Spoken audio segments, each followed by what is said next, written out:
Alex Thompson strode into the office, his charismatic grin as wide as ever. At 37, he was slightly older than Michael, with salt and pepper hair that gave him a distinguished air. The two men embraced, clapping each other on the back with the familiarity of old friends. "Michael, my man!" Alex exclaimed, his enthusiasm palpable. "Ooh, today's the day we make history, eh?" Michael chuckled, gesturing for Alex to take a seat in one of the plush leather armchairs facing his desk. "Let's not get ahead of ourselves, Alex. We've still got some I's to dot and T's to cross." As they settled into their seats, Rachel returned with a tray of steaming coffee. The rich aroma filled the room, adding to the atmosphere of anticipation. "Thanks, Rachel," Michael said, dismissing her with a nod. He turned his attention back to Alex, leaning forward slightly. "Now, let's get down to business." For the next hour, the two men pored over contracts, financial projections, and implementation strategies. Their clean energy project was ambitious, a network of cutting-edge solar farms and wind turbines that would provide sustainable power to millions of homes across the country. The potential for profit was enormous, but so were the risks. As they discussed the finer points of the deal, Michael couldn't help but feel a sense of pride in how far they'd come. He and Alex had met in college, two bright-eyed students with big dreams and empty pockets. They'd started their first business together out of Michael's garage, a small tech startup that had grown beyond their wildest expectations. Now, sitting in this luxurious office on the verge of changing the world, Michael felt a wave of gratitude for their friendship and partnership. "You know, Alex," Michael said, during a lull in the conversation, "I couldn't have done any of this without you. You've been there from the beginning, through all the ups and downs. I just want you to know how much I appreciate that." Alex's expression softened, a hint of emotion flickering in his eyes. "Come on, Mike. You're gonna make me tear up." He laughed, but there was a note of sincerity in his voice. "We've been through a lot together, haven't we? But this is going to be our crowning achievement." Michael nodded, raising his coffee mug in a toast. "Here's to the future, my friend." As they clinked their mugs together, neither man could have predicted the storm that was brewing on the horizon, a tempest of betrayal and deceit that would test their friendship to its very limits. The meeting continued, with Michael and Alex delving into the intricacies of their plan. They discussed everything from the technical specifications of the solar panels to the marketing strategy that would position their company at the forefront of the green energy revolution. "I've been thinking," Michael said, pulling up a holographic display of their proposed solar farm locations. "We should consider expanding into the southwest. The climate there is perfect for solar energy, and we could tap into a whole new market." Alex leaned back in his chair, a thoughtful expression on his face. "It's risky, Mike. We'd be stretching ourselves pretty thin. Are you sure we can handle that kind of expansion right now?" Michael's eyes sparkled with the excitement of a new challenge. "That's what they said when we started this company, Alex. You're too young, too inexperienced, but we proved them wrong, didn't we? We've always been at our best when we're pushing the boundaries." A slow smile spread across Alex's face. "You're right, as usual. It's that kind of thinking that's gotten us this far." He paused, his expression becoming more serious. "But we need to be careful, Michael. This project is bigger than anything we've done before. One wrong move, and we could lose everything." Michael nodded, understanding the weight of his friend's words. "I know, Alex. That's why I'm glad I have you by my side. You've always been the voice of reason to my wild ideas." As the morning wore on, the two men continued to refine their plans, their excitement growing with each passing hour. By the time they wrapped up their meeting, the sun was high in the sky, casting a warm glow over the city below. "I think we've got something really special here, Alex," Michael said as they stood to shake hands. "This isn't just about making money anymore. We have a chance to make a real difference in the world." Alex's grip was firm, his smile unwavering. "You're absolutely right, Mike. This is our legacy in the making." As Alex left the office, Michael couldn't shake the feeling of excitement that coursed through his veins. He walked to the window, looking out at the city he'd helped shape. In his mind's eye, he could see a future where clean energy powered every home, every business. It was a future worth fighting for. Little did Michael know that the foundation of his dreams was about to be shaken to its core. The betrayal that lurked in the shadows would soon come to light, threatening not just his business empire, but the very friendship he held so dear. As the day progressed, Michael found himself caught up in a whirlwind of meetings and conference calls. News of the impending deal had leaked to the press, and suddenly, everyone wanted a piece of the action. Investors called to express their interest. Environmental groups sought assurances about the project's impact, and rival energy companies scrambled to understand how this would affect their market share. Through it all, Michael remained focused and determined. He fielded questions with the ease of a seasoned CEO, his charisma and confidence winning over even the most skeptical of listeners. By the time evening rolled around, he was exhausted but exhilarated. As he packed up his briefcase, preparing to head home for the night, Rachel appeared in the doorway. "Mr. Johnson," she said, her voice hesitant. "There's someone here to see you. She says it's urgent." Michael frowned, checking his watch. It was well past normal business hours. "Did she give a name?" Rachel nodded. "Sarah. She says she's a waitress at the Blue Oyster." The name of the upscale restaurant where he and Alex often dined rang a bell. But Michael couldn't place the woman. Curiosity piqued. He decided to see her. "Send her in, Rachel, and you can head home for the night. Thanks for staying late." As Rachel left, Michael loosened his tie and rolled up his sleeves, preparing for one last meeting before calling it a day. He had no idea that the woman about to walk through his door would set in motion a chain of events that would change his life forever. The door opened, and a young woman stepped tentatively into the office. She was in her late 20s, with honey blonde hair pulled back into a neat ponytail. Her blue eyes were wide with a mixture of determination and fear. "Mr. Johnson," she said, her voice barely above a whisper. "I'm Sarah. I'm sorry to bother you so late, but I have something important to tell you. It's about your friend, Alex Thompson." Michael's brow furrowed, a sense of unease settling in his stomach. He gestured for Sarah to take a seat, his mind racing with possibilities. What could this waitress possibly have to say about Alex that was so urgent? As Sarah perched on the edge of the chair, her hands clasped tightly in her lap, Michael sensed that his world was about to be turned upside down.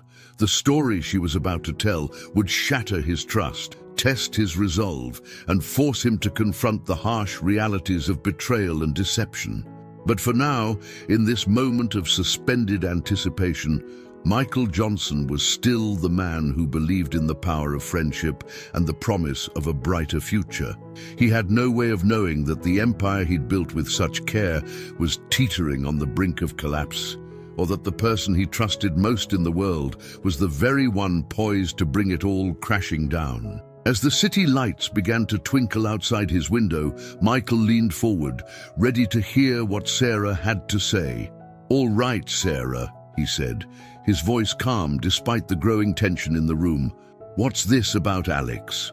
And with those words, the first domino fell, setting in motion a series of events that would test Michael's strength, challenge his convictions, and ultimately redefine the very foundations of his world. The soft glow of the desk lamp cast long shadows across Michael Johnson's office as he leaned forward, his piercing blue eyes fixed on the nervous waitress seated before him.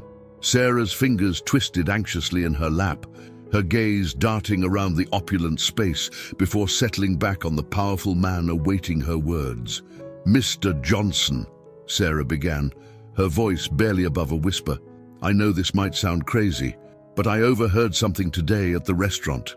Something about Mr. Thompson, about Alex." Michael's brow furrowed, a mixture of concern and curiosity crossing his features. "Go on," he encouraged gently, sensing the young woman's trepidation. Sarah took a deep breath, steeling herself. "I was serving Mr. Thompson and some other men at lunch today. They didn't notice me. People rarely do, you know. But I heard them talking. Mr. Thompson, He was saying things about you, about your company. Michael's posture stiffened imperceptibly, his mind racing. What kind of things were, Sarah? He was talking about taking control, Sarah blurted out, the words tumbling from her lips in a rush. About pushing you out of the company. He said something about offshore accounts and shell corporations. I didn't understand it all, but it sounded like he was planning to betray you, Mr. Johnson. The air in the room seemed to grow thick, charged with the weight of Sarah's revelation. Michael's face remained impassive, years of business negotiations having honed his ability to mask his emotions. But inside, a storm was brewing. That's a very serious accusation, Sarah, Michael said carefully, his tone measured. Alex Thompson has been my friend and business partner for years. What makes you so sure about what you heard? Sarah's eyes widened, a flash of uncertainty crossing her face. I know how it sounds, Mr. Johnson, but I swear to you, I heard it with my own ears. Mr. Thompson was laughing about it, saying how you'd never see it coming. Michael leaned back in his chair, his mind whirling with the implications of Sarah's words. Could it be true? Could Alex, his oldest friend and most trusted confidant, really be plotting against him? The very idea seemed absurd, and yet, tell me everything, Michael said, his voice taking on a steely edge. Every detail you can remember, no matter how small. For the next hour, Sarah recounted everything she had overheard, her words painting a damning picture of betrayal and deceit. She described Alex's confident demeanor as he outlined his plans to a group of men she didn't recognize. She recalled snippets of conversation about falsified documents, manipulated financial reports, and a scheme to dilute Michael's shares in the company. As Sarah spoke, Michael's world began to tilt on its axis. The pieces of a puzzle he hadn't even known existed started to fall into place. Small inconsistencies in recent financial reports, subtle changes in Alex's behavior, offhand comments that had seemed innocuous at the time, all of it suddenly took on a sinister new meaning. Mr. Johnson? Sarah's voice broke through his thoughts. Are you all right? Michael blinked, realizing he had been lost in his own mind. He forced a smile, but it didn't reach his eyes. Yes, Sarah, thank you for bringing this to my attention. I know it couldn't have been easy for you. Sarah nodded, relief washing over her features. I couldn't stand by and say nothing. It didn't feel right. You did the right thing, Michael assured her, even as his mind raced with the implications of her revelation. Can I ask why you decided to tell me? You could have easily kept this to yourself. Sarah's cheeks flushed slightly. My dad, he lost everything because of a corrupt business partner. I saw what it did to him, to our family.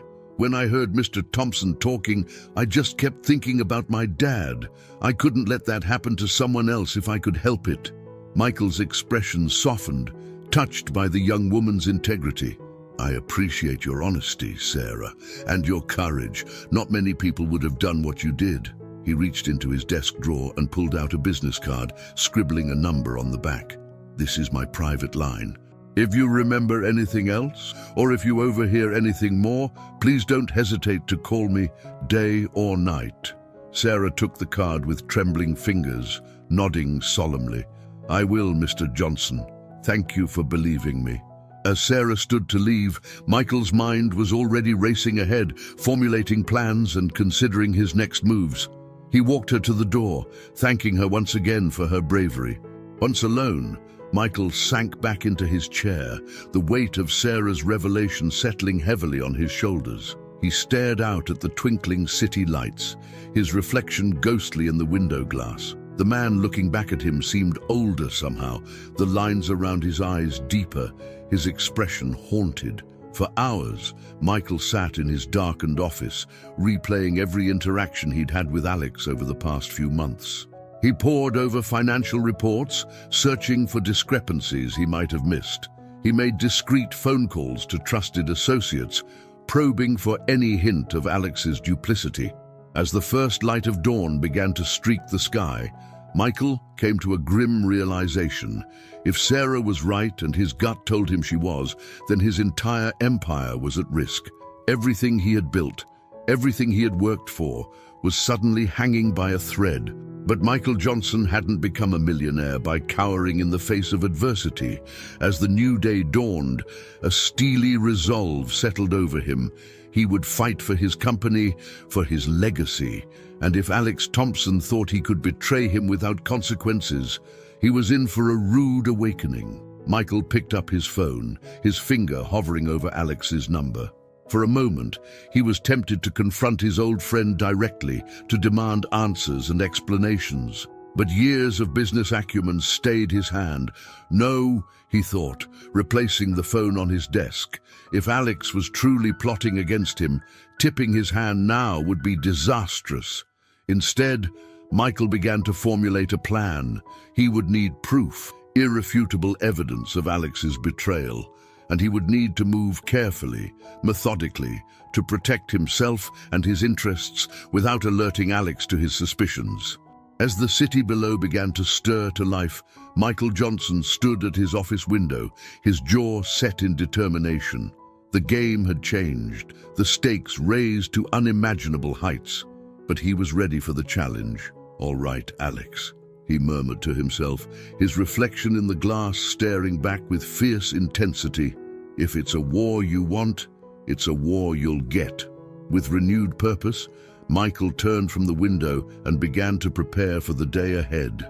He had meetings to reschedule, resources to reallocate, and a traitor to expose. The path forward would be fraught with danger and uncertainty, but Michael was determined to emerge victorious. As he left his office, straightening his tie and schooling his features into a mask of normalcy, Michael couldn't help but feel a twinge of sadness. The friendship he had cherished for so long, the partnership that had seemed unbreakable, was now irrevocably shattered. But there was no time for mourning. The battle for his company, for his very future, had begun. Little did Michael know that this was just the beginning. The coming days would test him in ways he had never imagined, forcing him to question everything he thought he knew about loyalty, friendship, and the price of success.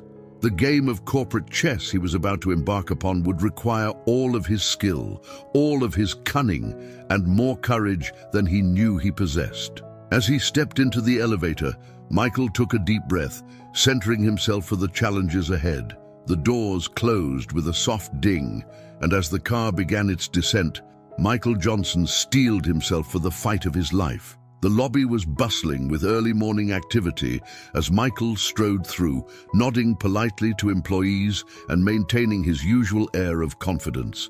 No one would have guessed the turmoil roiling beneath his calm exterior. As he slid into the backseat of his waiting car, Michael's mind was already racing, formulating strategies and contingency plans. He had built his empire from the ground up, weathering economic storms and outmaneuvering cutthroat competitors. But this was different. This was personal. "Where to, Mr. Johnson?"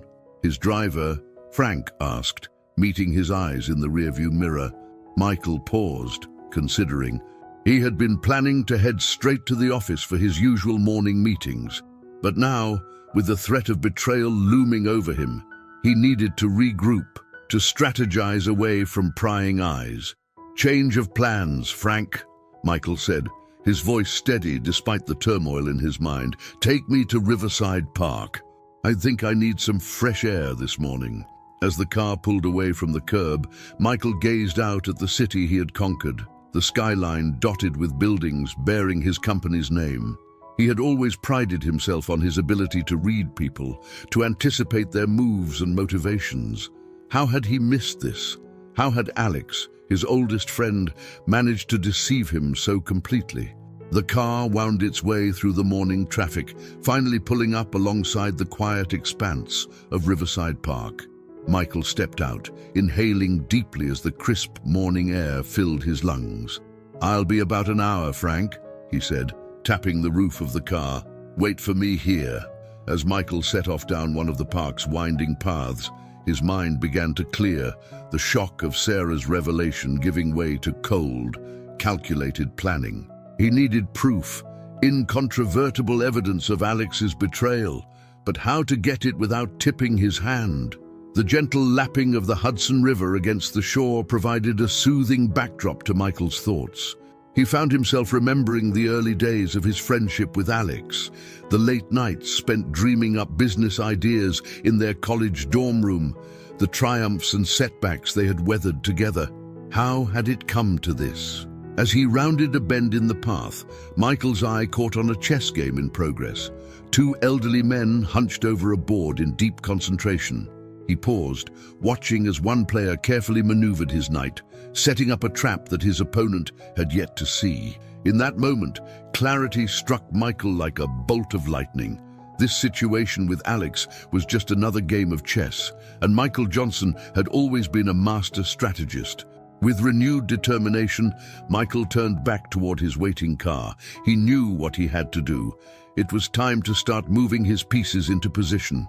As Frank pulled away from the curb, Michael's fingers flew across his phone's screen, sending out a flurry of messages and emails. He was setting his plan in motion, calling in favors, mobilizing resources, and preparing for the battle ahead. "To the office, Frank," Michael said, his voice filled with newfound resolve. "And step on it, we've got work to do." As the car merged back into traffic, Michael allowed himself a small, grim smile. Alex might think he had the upper hand, but he was about to learn a painful lesson. Never underestimate Michael Johnson. The game was on, and Michael intended to win, no matter the cost. The bustling atmosphere of the Blue Oyster restaurant provided the perfect cover for Sarah as she navigated between tables, her tray balanced expertly on one hand.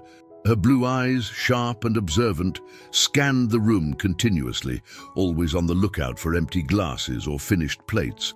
But today, her attention was focused on one table in particular. In the far corner of the dining room, partially obscured by an ornate pillar, sat Alex Thompson. His salt and pepper hair was immaculately styled, his designer suit a testament to his wealth and status. But it was the furtive glances he kept casting around the room that caught Sarah's attention, setting off alarm bells in her mind. As she approached his table to refill his water glass, Sarah's ears pricked up, catching snippets of Alex's hushed phone conversation. "Yes, everything's in place," Alex murmured into his cell phone, his voice barely above a whisper. "Michael doesn't suspect a thing. By the time he realizes what's happening, it'll be too late." Sarah's hand trembled slightly as she poured the water, her mind racing. She had hoped, desperately, that her suspicions from the previous day had been unfounded. But this was damning. "The offshore accounts are set up," Alex continued, oblivious to Sarah's presence. "Once we initiate the transfer, Michael's shares will be diluted to the point of irrelevance. The board won't have a choice but to oust him." A chill ran down Sarah's spine. She finished pouring the water and stepped away from the table, her heart pounding in her chest. This was worse than she had imagined. It wasn't just a betrayal. It was a full-scale coup. As she made her way back to the kitchen, Sarah's mind whirled with the implications of what she had just overheard. Michael Johnson, the man she had warned just yesterday, was about to lose everything. And she was the only one who knew. In the relative privacy of the kitchen, Sarah leaned against a cool, stainless steel counter, trying to calm her racing thoughts. The clatter of dishes and the shouts of the kitchen staff faded into background noise as she grappled with her dilemma. Should she call Michael immediately? But what if Alex saw her making the call? Would he suspect her? And even if she did warn Michael, would he be able to stop whatever Alex had set in motion? Sarah's hand unconsciously went to her pocket, where she had tucked away the business card Michael had given her. His private number burned a hole in her consciousness, a lifeline to the man whose empire was teetering on the brink of collapse.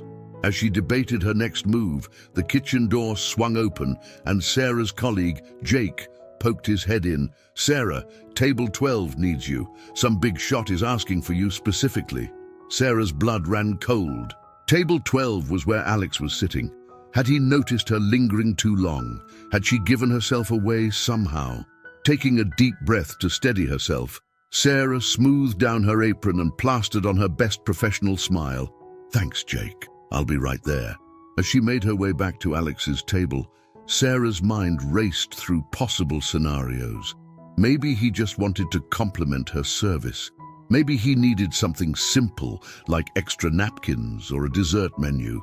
Or maybe, Sarah, Alex said as she approached, his smile not quite reaching his eyes. I was hoping we could have a little chat.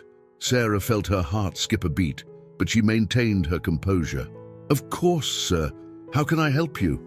Alex leaned forward, his voice low and menacing. You know, Sarah, it's not polite to eavesdrop on private conversations, especially when those conversations could be misinterpreted. The threat in his words was unmistakable. Sarah felt a bead of sweat form on her brow, but she held Alex's gaze steadily. I'm sorry, sir, but I don't know what you're talking about. I was just doing my job.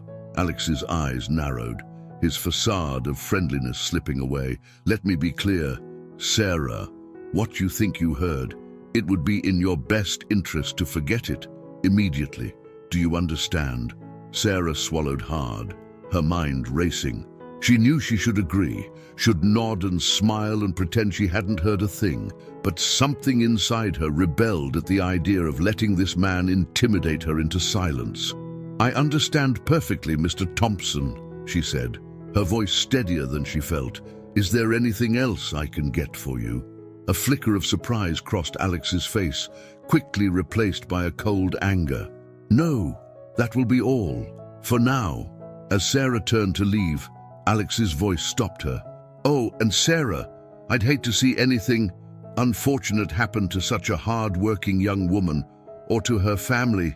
It would be a shame if your father, for instance, were to lose his job.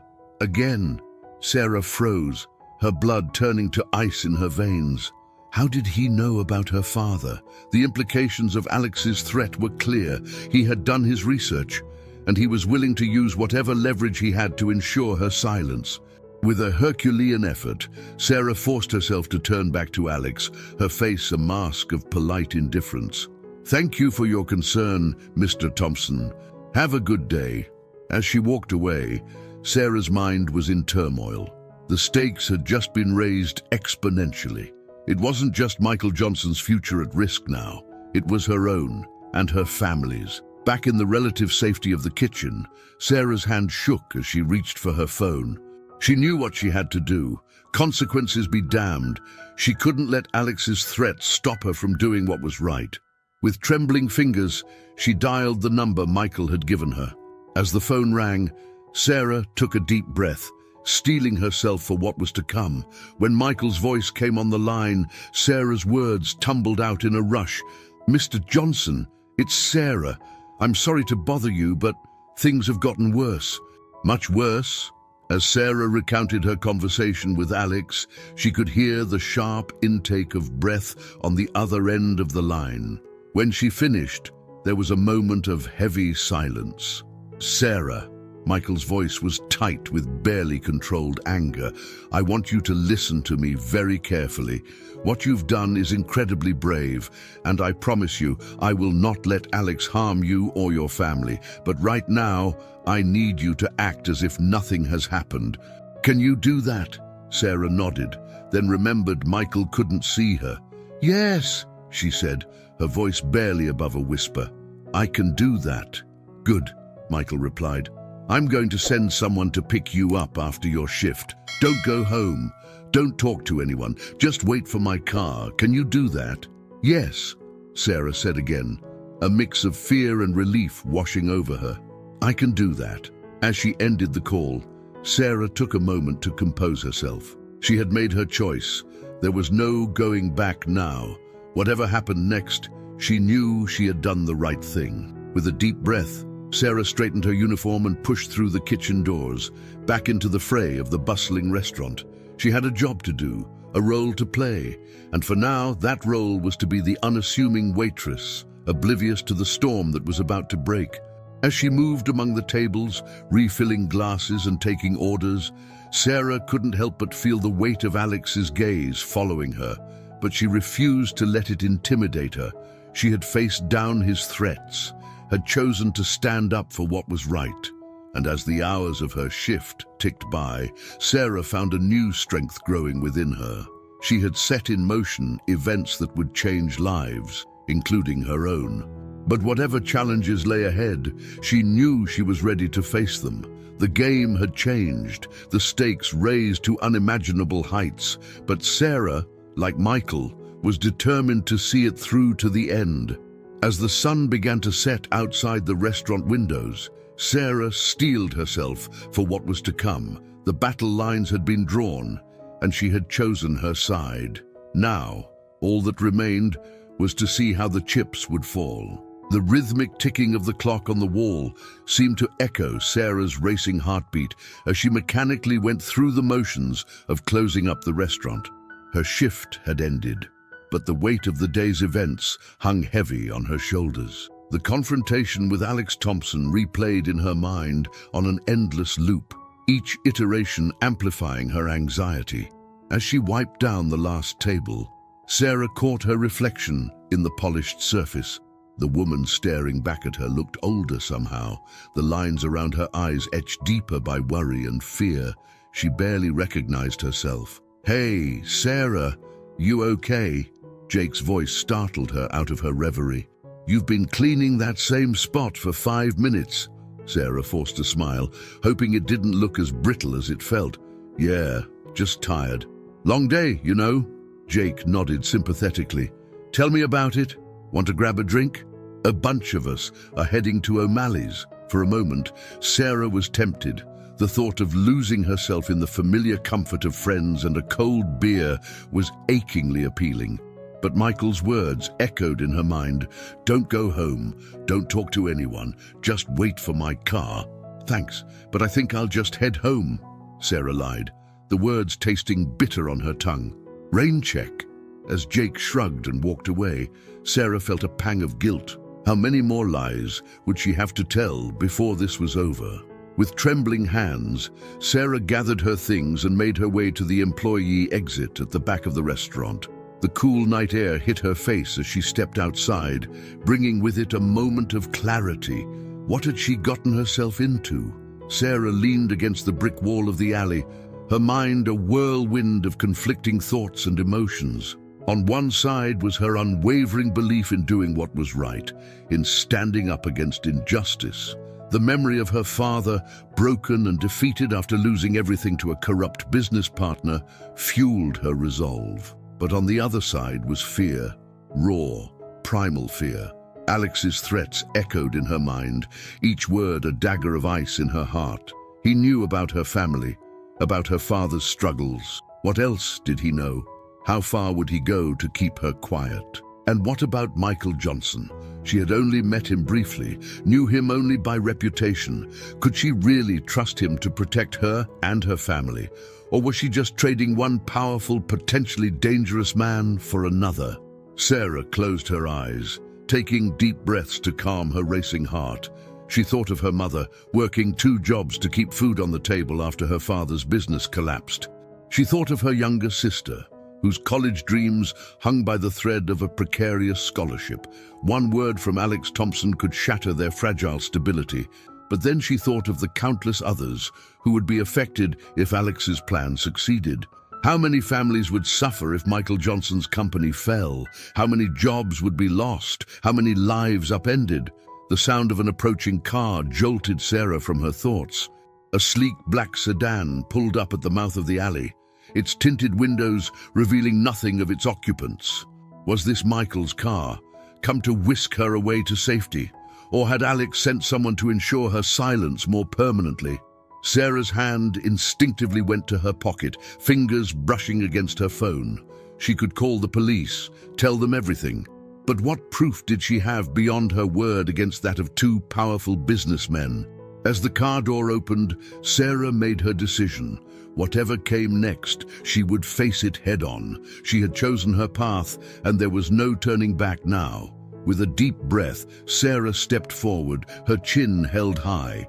The figure emerging from the car was unfamiliar, a tall, imposing man in a dark suit. "Miss Sarah?"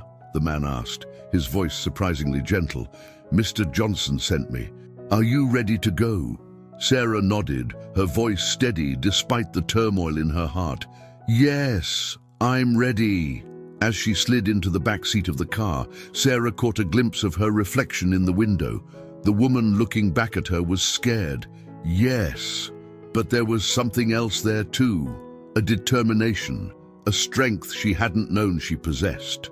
The car pulled away from the curb, carrying Sarah into an uncertain future. She had no idea what awaited her, what challenges and dangers lay ahead, but she knew one thing with absolute certainty. She had made the right choice. As the city lights blurred past the window, Sarah allowed herself a small smile. She might be just a waitress, caught in a web of corporate intrigue far beyond her understanding, but in this moment she felt like something more. A guardian of truth, a defender of justice. Whatever came next, Sarah was ready to face it. She had found her moral compass, and she would follow it wherever it led. The car wound its way through the nighttime streets of the city, each turn taking Sarah further from the life she had known. She thought of her family, blissfully unaware of the storm brewing around them. A pang of guilt struck her. Should she have warned them? But no, involving them would only put them in more danger. As they approached a more upscale part of town, Sarah's curiosity got the better of her. "Where are we going?" she asked the driver, trying to keep the tremor out of her voice. The man glanced at her in the rearview mirror, his expression unreadable.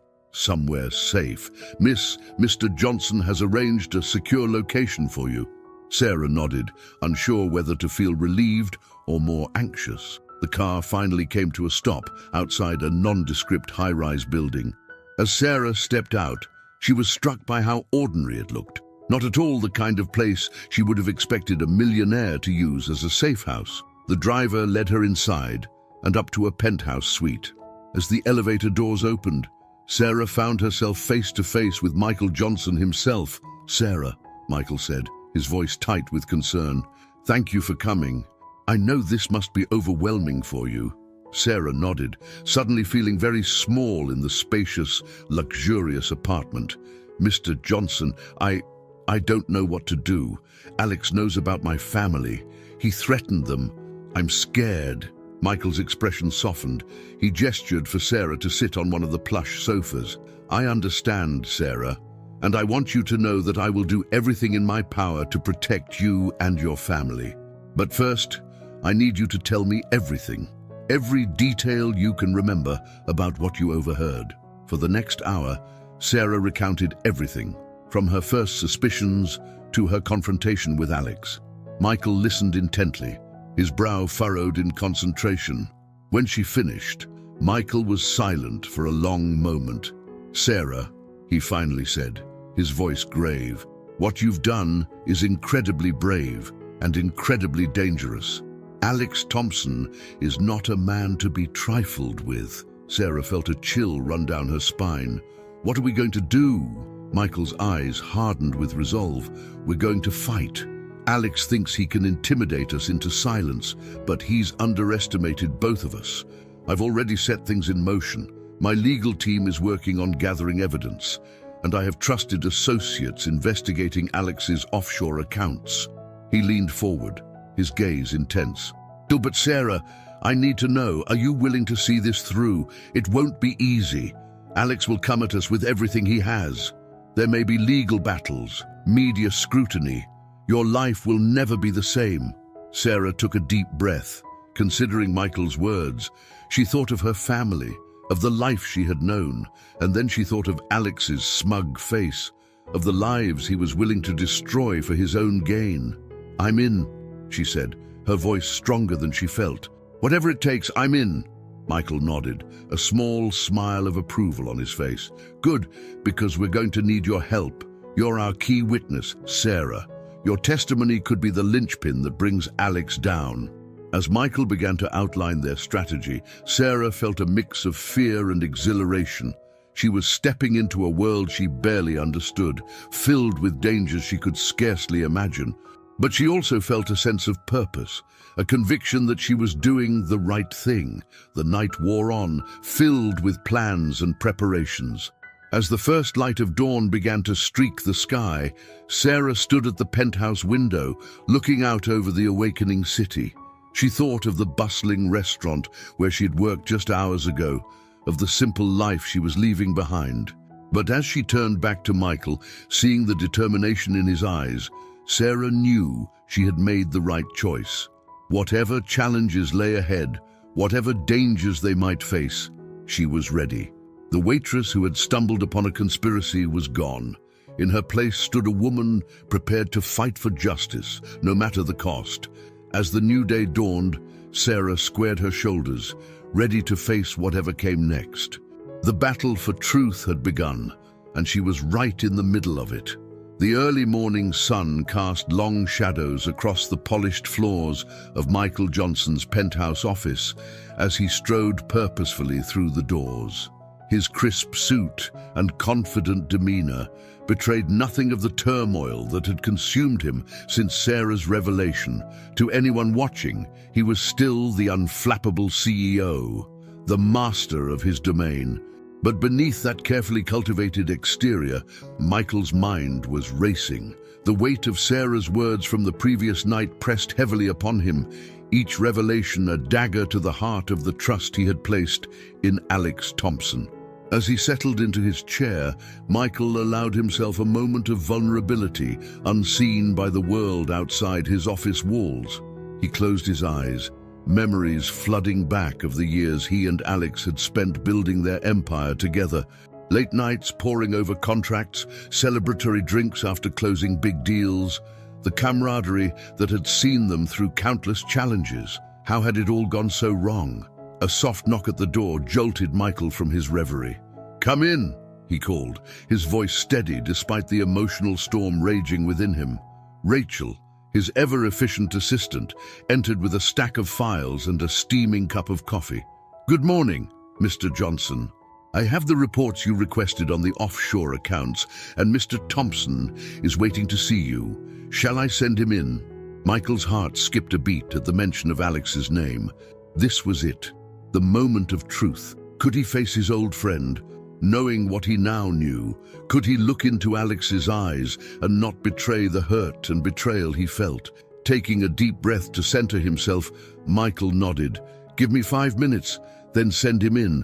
And Rachel. Hold all my other calls." As Rachel left, Michael turned to face the floor-to-ceiling windows, gazing out at the city skyline he had helped shape. He thought of Sarah, safely ensconced in the secure apartment he had arranged for her. He thought of the plans they had begun to formulate in the early hours of the morning. And he thought of Alex, the man he had once trusted with his life, now revealed as his greatest threat. The soft click of the door opening signaled Alex's arrival. Michael steeled himself, drawing on years of boardroom battles and high-stakes negotiations. He turned slowly, his face a mask of calm collegiality. "Alex," he said, his voice warm and welcoming. "Good to see you. How are things progressing with the clean energy project?" Alex Thompson strode into the office, his charismatic smile as wide as ever. If he harbored any guilt over his plans to betray Michael, it didn't show on his face. "Michael, my friend," Alex replied, clapping Michael on the shoulder. "Things are moving along beautifully. I was just about to update you on some exciting developments." As Alex launched into a detailed explanation of their project's latest milestones, Michael found himself studying his old friend with new eyes. He noted the slight tension in Alex's shoulders, the way his smile didn't quite reach his eyes. Were these signs of his duplicity, or was Michael simply seeing what he now expected to see? "That all sounds fantastic, Alex," Michael said, when his partner finally paused for breath. "You've really outdone yourself this time." Alex beamed, clearly pleased with the praise. "Well, I learned from the best, didn't I? This company, this legacy, it's as much yours as it is mine, Michael. We built this together." The irony of Alex's words was not lost on Michael. He felt a surge of anger rising within him but forced it down. Now was not the time for confrontation. He needed more information, more proof before he could make his move. "You're right. We did build this together," Michael replied, his voice carefully neutral. which is why I wanted to discuss something with you. I've been looking over some of our recent financial reports, and I've noticed some discrepancies. A flicker of something. Surprise, fear crossed Alex's face, but it was gone so quickly, Michael almost thought he had imagined it. Discrepancies? Alex asked, his tone light but with an undercurrent of tension. What kind of discrepancies? Michael moved to his desk, picking up one of the files Rachel had brought in. Oh, just some irregularities in our offshore accounts. Probably nothing to worry about, but I thought we should look into it together. You know how I like to stay on top of these things. Alex's laugh sounded forced to Michael's ears. Always the perfectionist, aren't you? I'm sure it's nothing, but of course, we can go over it if it'll put your mind at ease. As they bent over the financial reports together, Michael watched Alex carefully from the corner of his eye. He noted the slight tremor in his friend's hand as he pointed out various figures, the way his brow furrowed when certain accounts were mentioned. For the next hour, they pored over the documents, Michael carefully probing and questioning, while Alex did his best to deflect and reassure. To an outside observer, it would have looked like any other meeting between two executives discussing their company's finances. But to Michael, it felt like a high-stakes game of chess, each move carefully calculated, each response analyzed for hidden meanings. As their meeting drew to a close, Michael felt a mixture of emotions churning within him. On one hand, his suspicions had been all but confirmed. Alex's explanations for the financial irregularities were flimsy at best, and his body language screamed of guilt and anxiety. But on the other hand, a small part of Michael still clung to the hope that there was some other explanation, that his oldest friend hadn't really betrayed him so completely. Well, I think we've covered everything for now, Michael said, standing up from his desk. Thanks for going over this with me, Alex. I appreciate your time. Alex stood as well, straightening his tie in a gesture that Michael now recognized as a nervous habit. Of course, Michael, any time. You know I'm always here for you, right? Whatever you need. The sincerity in Alex's voice was almost enough to make Michael doubt everything he had learned. Almost. As Alex turned to leave, Michael called out to him, "Oh, Alex, one more thing." Alex paused at the door, turning back with a questioning look. "I'm thinking of making some changes to our corporate structure," Michael said, watching Alex's reaction carefully. "Nothing major, just some reorganization to streamline our operations. I'd like to get your input on it later this week." For a split second, panic flashed in Alex's eyes before he regained his composure. "Sounds great, Michael. Just have your assistant set something up." As the door closed behind Alex, Michael sank back into his chair, emotionally drained. The encounter had confirmed his worst fears, but it had also strengthened his resolve. He knew now, beyond a shadow of a doubt, that Alex was planning to betray him. Michael reached for his phone, dialing a number he had memorized just hours before. "It's me," he said when the line connected. "We need to move faster. Alex is getting nervous. It's time to put our plan into action." As he ended the call, Michael turned once more to the window, looking out at the city that had been the stage for his greatest triumphs. And now, potentially, his greatest challenge. The game was afoot, and Michael Johnson was determined to win, no matter the cost. The late afternoon sun cast long shadows across Michael Johnson's office as he sat behind his imposing desk, his piercing blue eyes fixed on the holographic display hovering above its polished surface. The three-dimensional representation of his company's financial structure rotated slowly, each glowing node representing a different account or subsidiary. To the untrained eye, it was a dizzying array of interconnected data points. But to Michael, it was a map of his life's work, and potentially the key to unraveling Alex's betrayal. He leaned back in his chair, running a hand through his salt and pepper hair. The meeting with Alex earlier that day had left him shaken, more convinced than ever that his oldest friend and business partner was plotting against him.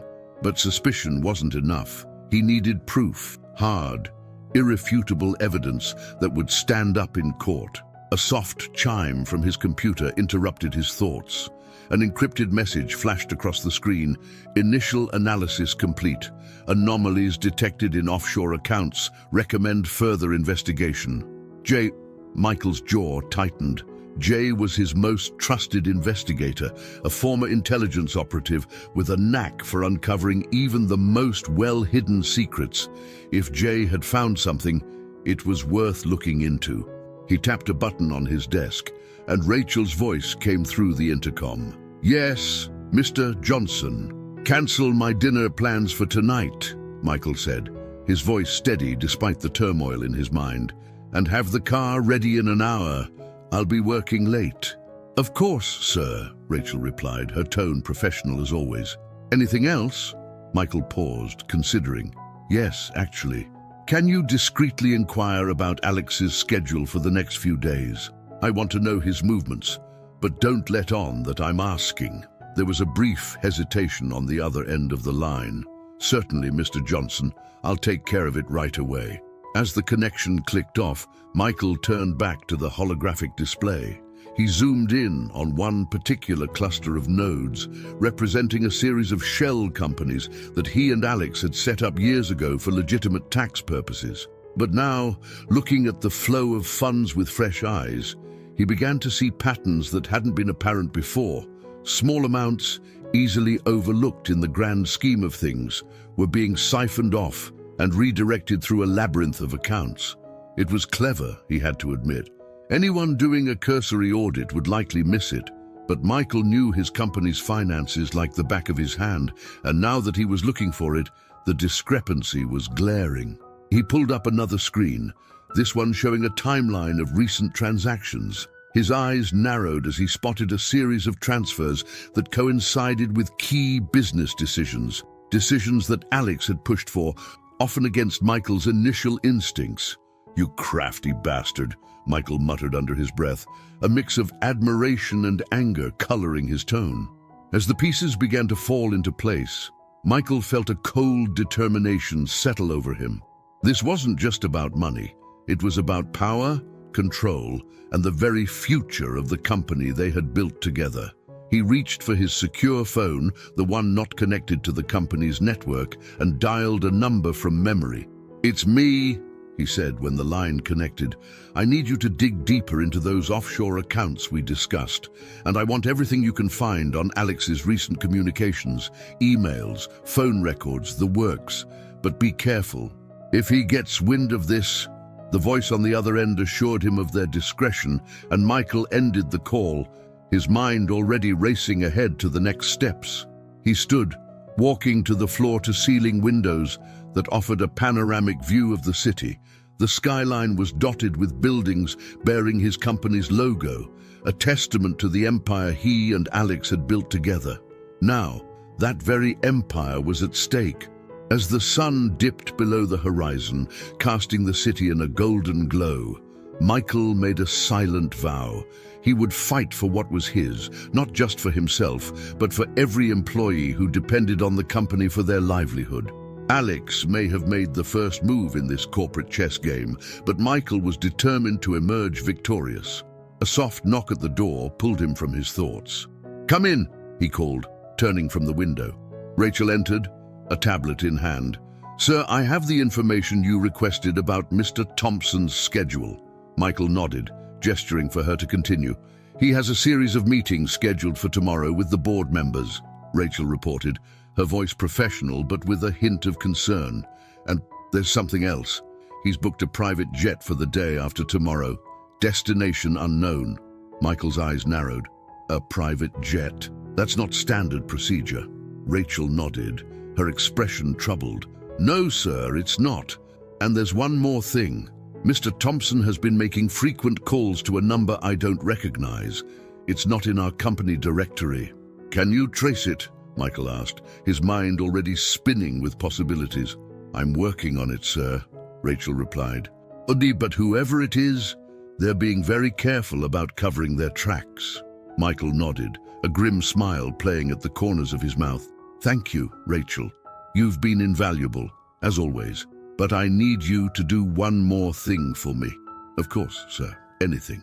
I need you to act as if everything is normal, Michael said, his voice low and intense. If Alex suspects that we're onto him, it could jeopardize everything. Can you do that? Rachel straightened, her chin lifting slightly. Mr. Johnson, I've been your assistant for over a decade. I can handle anything. Michael's smile grew warmer. I know you can. That's why I trust you with this. Now, go home and get some rest. I have a feeling the next few days are going to be eventful.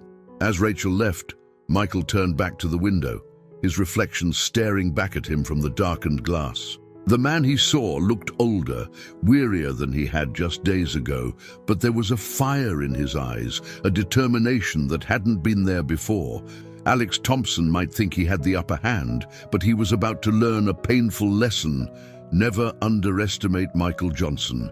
As the city lights flickered to life below, Michael allowed himself a moment of quiet resolve. The battle for his company, for his legacy, was just beginning, but he was ready for it. Let the games begin, he thought, a predatory smile playing across his lips. Let the games begin. The soft hum of the private elevator filled the air as Michael ascended to the penthouse suite of a nondescript high-rise on the outskirts of the city. His fingers drummed an impatient rhythm on the polished handrail, his mind racing with the possibilities that lay ahead. The past 24 hours had been a whirlwind of covert investigations and careful maneuvering, all leading to this moment. As the elevator doors slid open with a soft chime, Michael stepped out into a dimly lit hallway. At the end stood a single, unmarked door. He approached it with measured steps, his hand hovering over the biometric scanner concealed beneath an innocuous light switch. A soft beep and a click later, he was inside. The room beyond was a stark contrast to Michael's opulent office. Utilitarian furnishings and banks of computer monitors dominated the space. And there, hunched over a keyboard, was the man Michael had come to see. "Hello, Jack," Michael said, his voice cutting through the silence. The figure at the computer swiveled in his chair, revealing a man in his late 40s with sharp, intelligent eyes and a face that seemed to blend into the background, the perfect trait for someone in his line of work. Jack Morrison, former CIA operative turned private investigator, was the best in the business when it came to uncovering corporate secrets and financial malfeasance. He was also one of the few people Michael trusted implicitly in this high-stakes game. "Michael," Jack nodded in greeting, his tone businesslike. "I was beginning to wonder if you'd make it." Michael moved further into the room, his eyes scanning the screens filled with data streams and financial records. Traffic was a nightmare. "But more importantly, what have you found?" Jack's lips quirked in a humorless smile. "Oh, I've found plenty. Your friend Alex has been busy." He turned back to his computer, fingers flying over the keyboard as he pulled up a series of documents and charts. Michael leaned in, his brow furrowing as he tried to make sense of the information before him. "These are transfers," Jack explained, pointing to a complex web of transactions. "Small amounts, carefully disguised, but when you add them up," he hit a key, and a total flashed at the bottom of the screen. Michael's breath caught in his throat.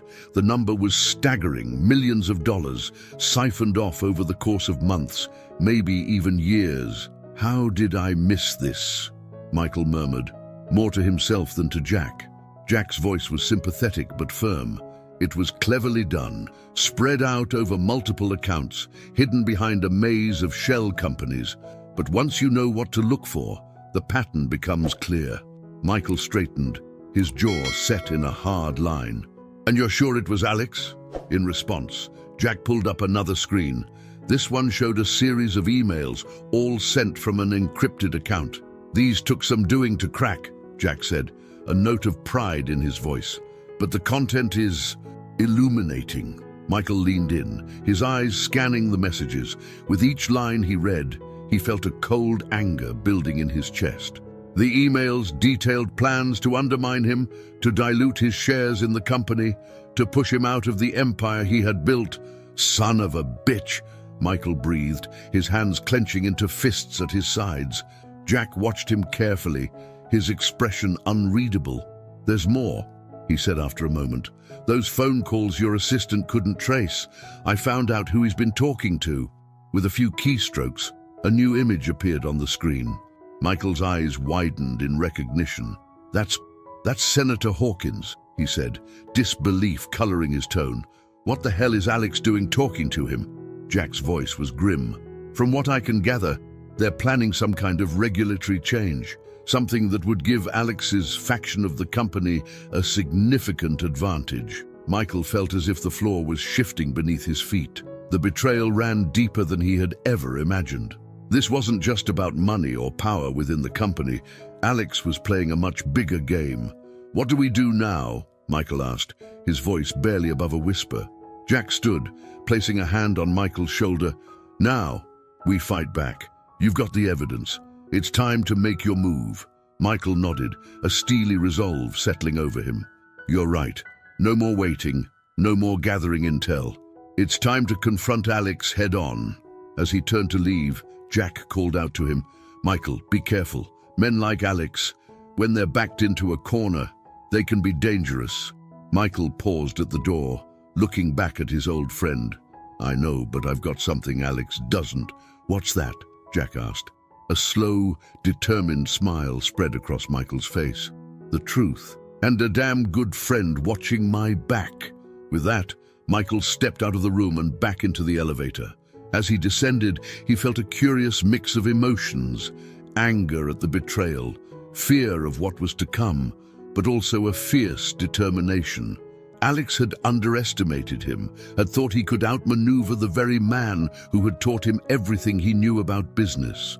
It was time to show Alex Thompson just how wrong he was. As the elevator doors opened onto the bustling street, Michael squared his shoulders and stepped out into the night. The final confrontation was coming, and he was ready for it. Let Alex bring his political connections and his financial schemes. Michael had the truth on his side, and he was prepared to fight with everything he had. The game was entering its final stages, and Michael Johnson was playing to win. The soft glow of computer screens illuminated Michael Johnson's face as he sat hunched over his desk, poring through financial reports and transaction logs. It was well past midnight, the skyline outside his office window a glittering tapestry of city lights. The events of the past few days had left him feeling like a man on the edge of a precipice, teetering between the world he thought he knew and the harsh reality of betrayal.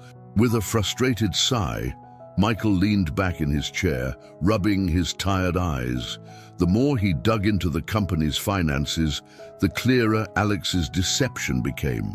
It was like following a trail of breadcrumbs through a labyrinth of shell companies and offshore accounts. A soft ping from his computer drew his attention. An encrypted message from Jack Morrison appeared on the screen. "Found something big. Check the Cayman Islands account. Transfers to a company called Nexus Innovations. It's a front, Jay." Michael's heart raced as he quickly pulled up the records for their Cayman Islands account. As he scrolled through the transactions, his eyes widened. There it was, a series of sizable transfers to Nexus Innovations, a company he'd never heard of before. With fingers flying across the keyboard, Michael began to dig deeper. Nexus Innovations appeared to be a tech startup specializing in clean energy solutions, exactly the kind of company their new project would be interested in. But as he peeled back the layers, a different picture emerged.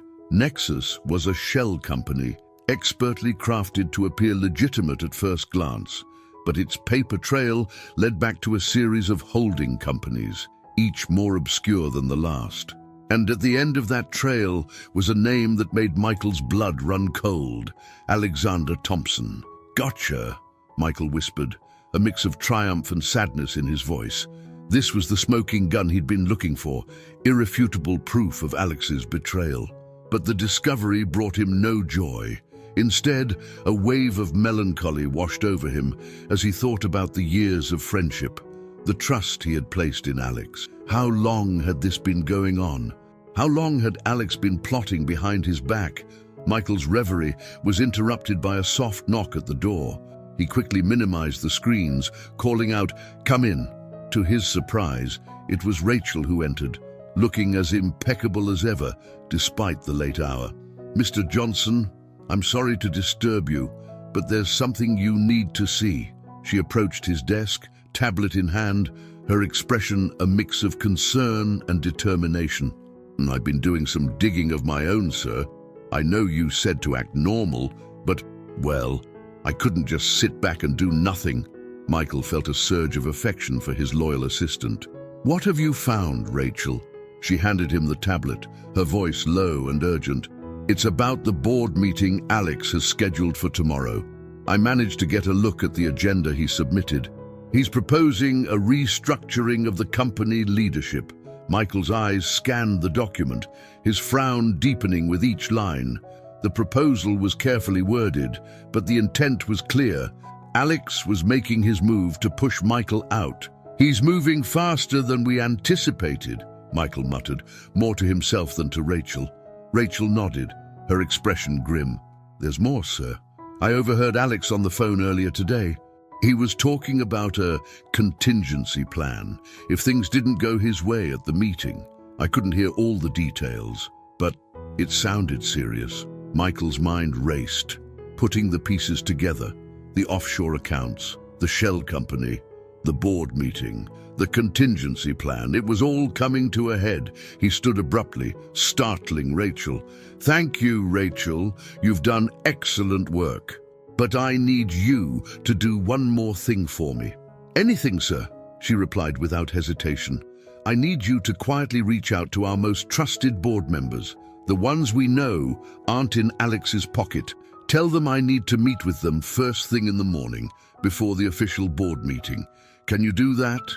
Rachel nodded, already reaching for her phone. "Consider it done, Mr. Johnson."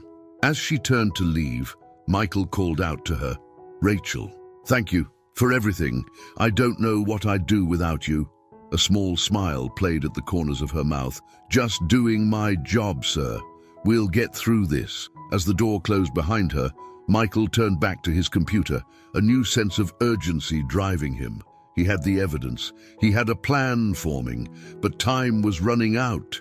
He picked up his secure phone, dialing Jack's number. When the investigator answered, Michael's voice was steel. "Oh, Jack, I need everything we've got on Nexus Innovations and those offshore transfers. Every detail, every connection. I'm making my move tomorrow." Jack's reply was immediate and resolute. "You'll have it within the hour. Good luck, Michael. Take that bastard down." As Michael ended the call, he felt a curious mix of emotions. Anger at the betrayal, sadness for the friendship lost, but also a fierce determination. Alex had underestimated him, had thought he could outmaneuver the very man who had built this company from the ground up. Tomorrow, Michael would show him just how wrong he was. He turned to the window, looking out at the city he loved, the empire he had built. Dawn was breaking on the horizon, painting the sky in hues of pink and gold. It was going to be a long day, perhaps the most challenging of his career, but Michael Johnson was ready. Let Alex bring his schemes and his political connections. Michael had the truth on his side, and he was prepared to fight with everything he had. The final battle was about to begin, and Michael intended to emerge victorious, no matter the cost. The early morning sun cast long shadows across the polished marble floors of Johnson Enterprises' executive floor as Michael strode purposefully towards the boardroom. His jaw was set with determination, his eyes alive with a fierce intensity that made employees instinctively step out of his path. In his hand, he clutched a leather portfolio containing the damning evidence he and his team had uncovered. As he approached the boardroom, Michael could hear the low murmur of voices from within. He had arrived early, as planned, to meet with the board members he trusted most before Alex could make his move. Taking a deep breath to center himself, Michael pushed open the heavy oak doors. The conversation inside ceased abruptly as all eyes turned to him. 5 of the 12 board members were present, their expressions a mix of concern and curiosity. Michael had chosen these individuals carefully. Each had a long history with the company and a reputation for integrity. "Gentlemen, ladies," Michael began, his voice steady despite the adrenaline coursing through his veins. "Oh, thank you for coming early. I'm afraid we have a serious situation on our hands." For the next 20 minutes, Michael laid out the evidence of Alex's betrayal. He showed them the financial records, explained the web of shell companies, and revealed the true nature of Nexus Innovations. The board members listened in stunned silence, their faces growing increasingly grave as the full extent of Alex's deception became clear. Just as Michael was concluding his presentation, the boardroom door swung open. Alex Thompson strode in, his charismatic smile faltering as he took in the scene before him. "Michael," Alex said, his voice a mixture of surprise and barely concealed alarm. "What's going on? The meeting isn't scheduled for another hour." Michael turned to face his former friend, his expression hard. "Change of plans, Alex. We need to talk." "Now!" The other board members began to file out, each giving Alex a cold look as they passed. As the door closed behind them, leaving Michael and Alex alone, the tension in the room became palpable. "What is this about, Michael?" Alex demanded, his facade of confidence beginning to crack. Michael's voice was ice as he replied, "I think you know exactly what this is about, Alex. Nexus Innovations, the offshore accounts, your little chats with Senator Hawkins. Did you really think I wouldn't find out?" The color drained from Alex's face, but he quickly recovered, his expression hardening. "You're jumping to conclusions, Michael. I can explain everything." "Can you?" Michael countered, opening his portfolio and spreading out the damning financial records on the boardroom table. "Can you explain how millions of dollars have been siphoned off into accounts you control? Can you explain why you've been secretly meeting with our competitors?" Alex's eyes darted to the documents, then back to Michael's face. For a moment, he seemed at a loss for words. Then, his demeanor changed. The mask of friendship fell away, replaced by a cold, calculating look that Michael had never seen before. "You always were too smart for your own good, Michael," Alex said, his voice low and dangerous. "Yes, I've been planning to take control of the company. And why shouldn't I? I've given everything to this place, just like you have. But you've always been the one in the spotlight, haven't you? Always Michael Johnson, the brilliant CEO. Well, I'm tired of living in your shadow." Michael felt a pang of sadness beneath his anger. "We built this company together, Alex, as partners, as friends. How could you throw that away?" Alex laughed bitterly. "Friends, partners. Don't be naive, Michael. This is business. And in business, there are winners and losers. I intend to be a winner. At any cost," Michael asked, his voice tight with emotion. "Even if it means destroying everything we've built." "If that's what it takes," Alex replied coldly. For a long moment, the two men stared at each other, years of friendship and shared history crumbling in the face of Alex's betrayal. Then, Michael straightened, his resolve hardening. I'm afraid you've miscalculated, Alex," he said, his voice steady. "The board has seen the evidence. Your allies have abandoned you. It's over." Alex's confident smirk faltered, replaced by a flash of panic. "You're bluffing. You can't prove anything." Michael gestured to the documents on the table. "It's all here, Alex. Every transaction, every secret meeting, every lie. You're finished." As the reality of his situation sank in, Alex's composure cracked entirely, his face contorted with rage as he lunged across the table, scattering papers everywhere. "You sanctimonious bastard," he snarled. "You think you've won? I'll destroy you, Michael. I'll take everything you have." But Michael was ready for him.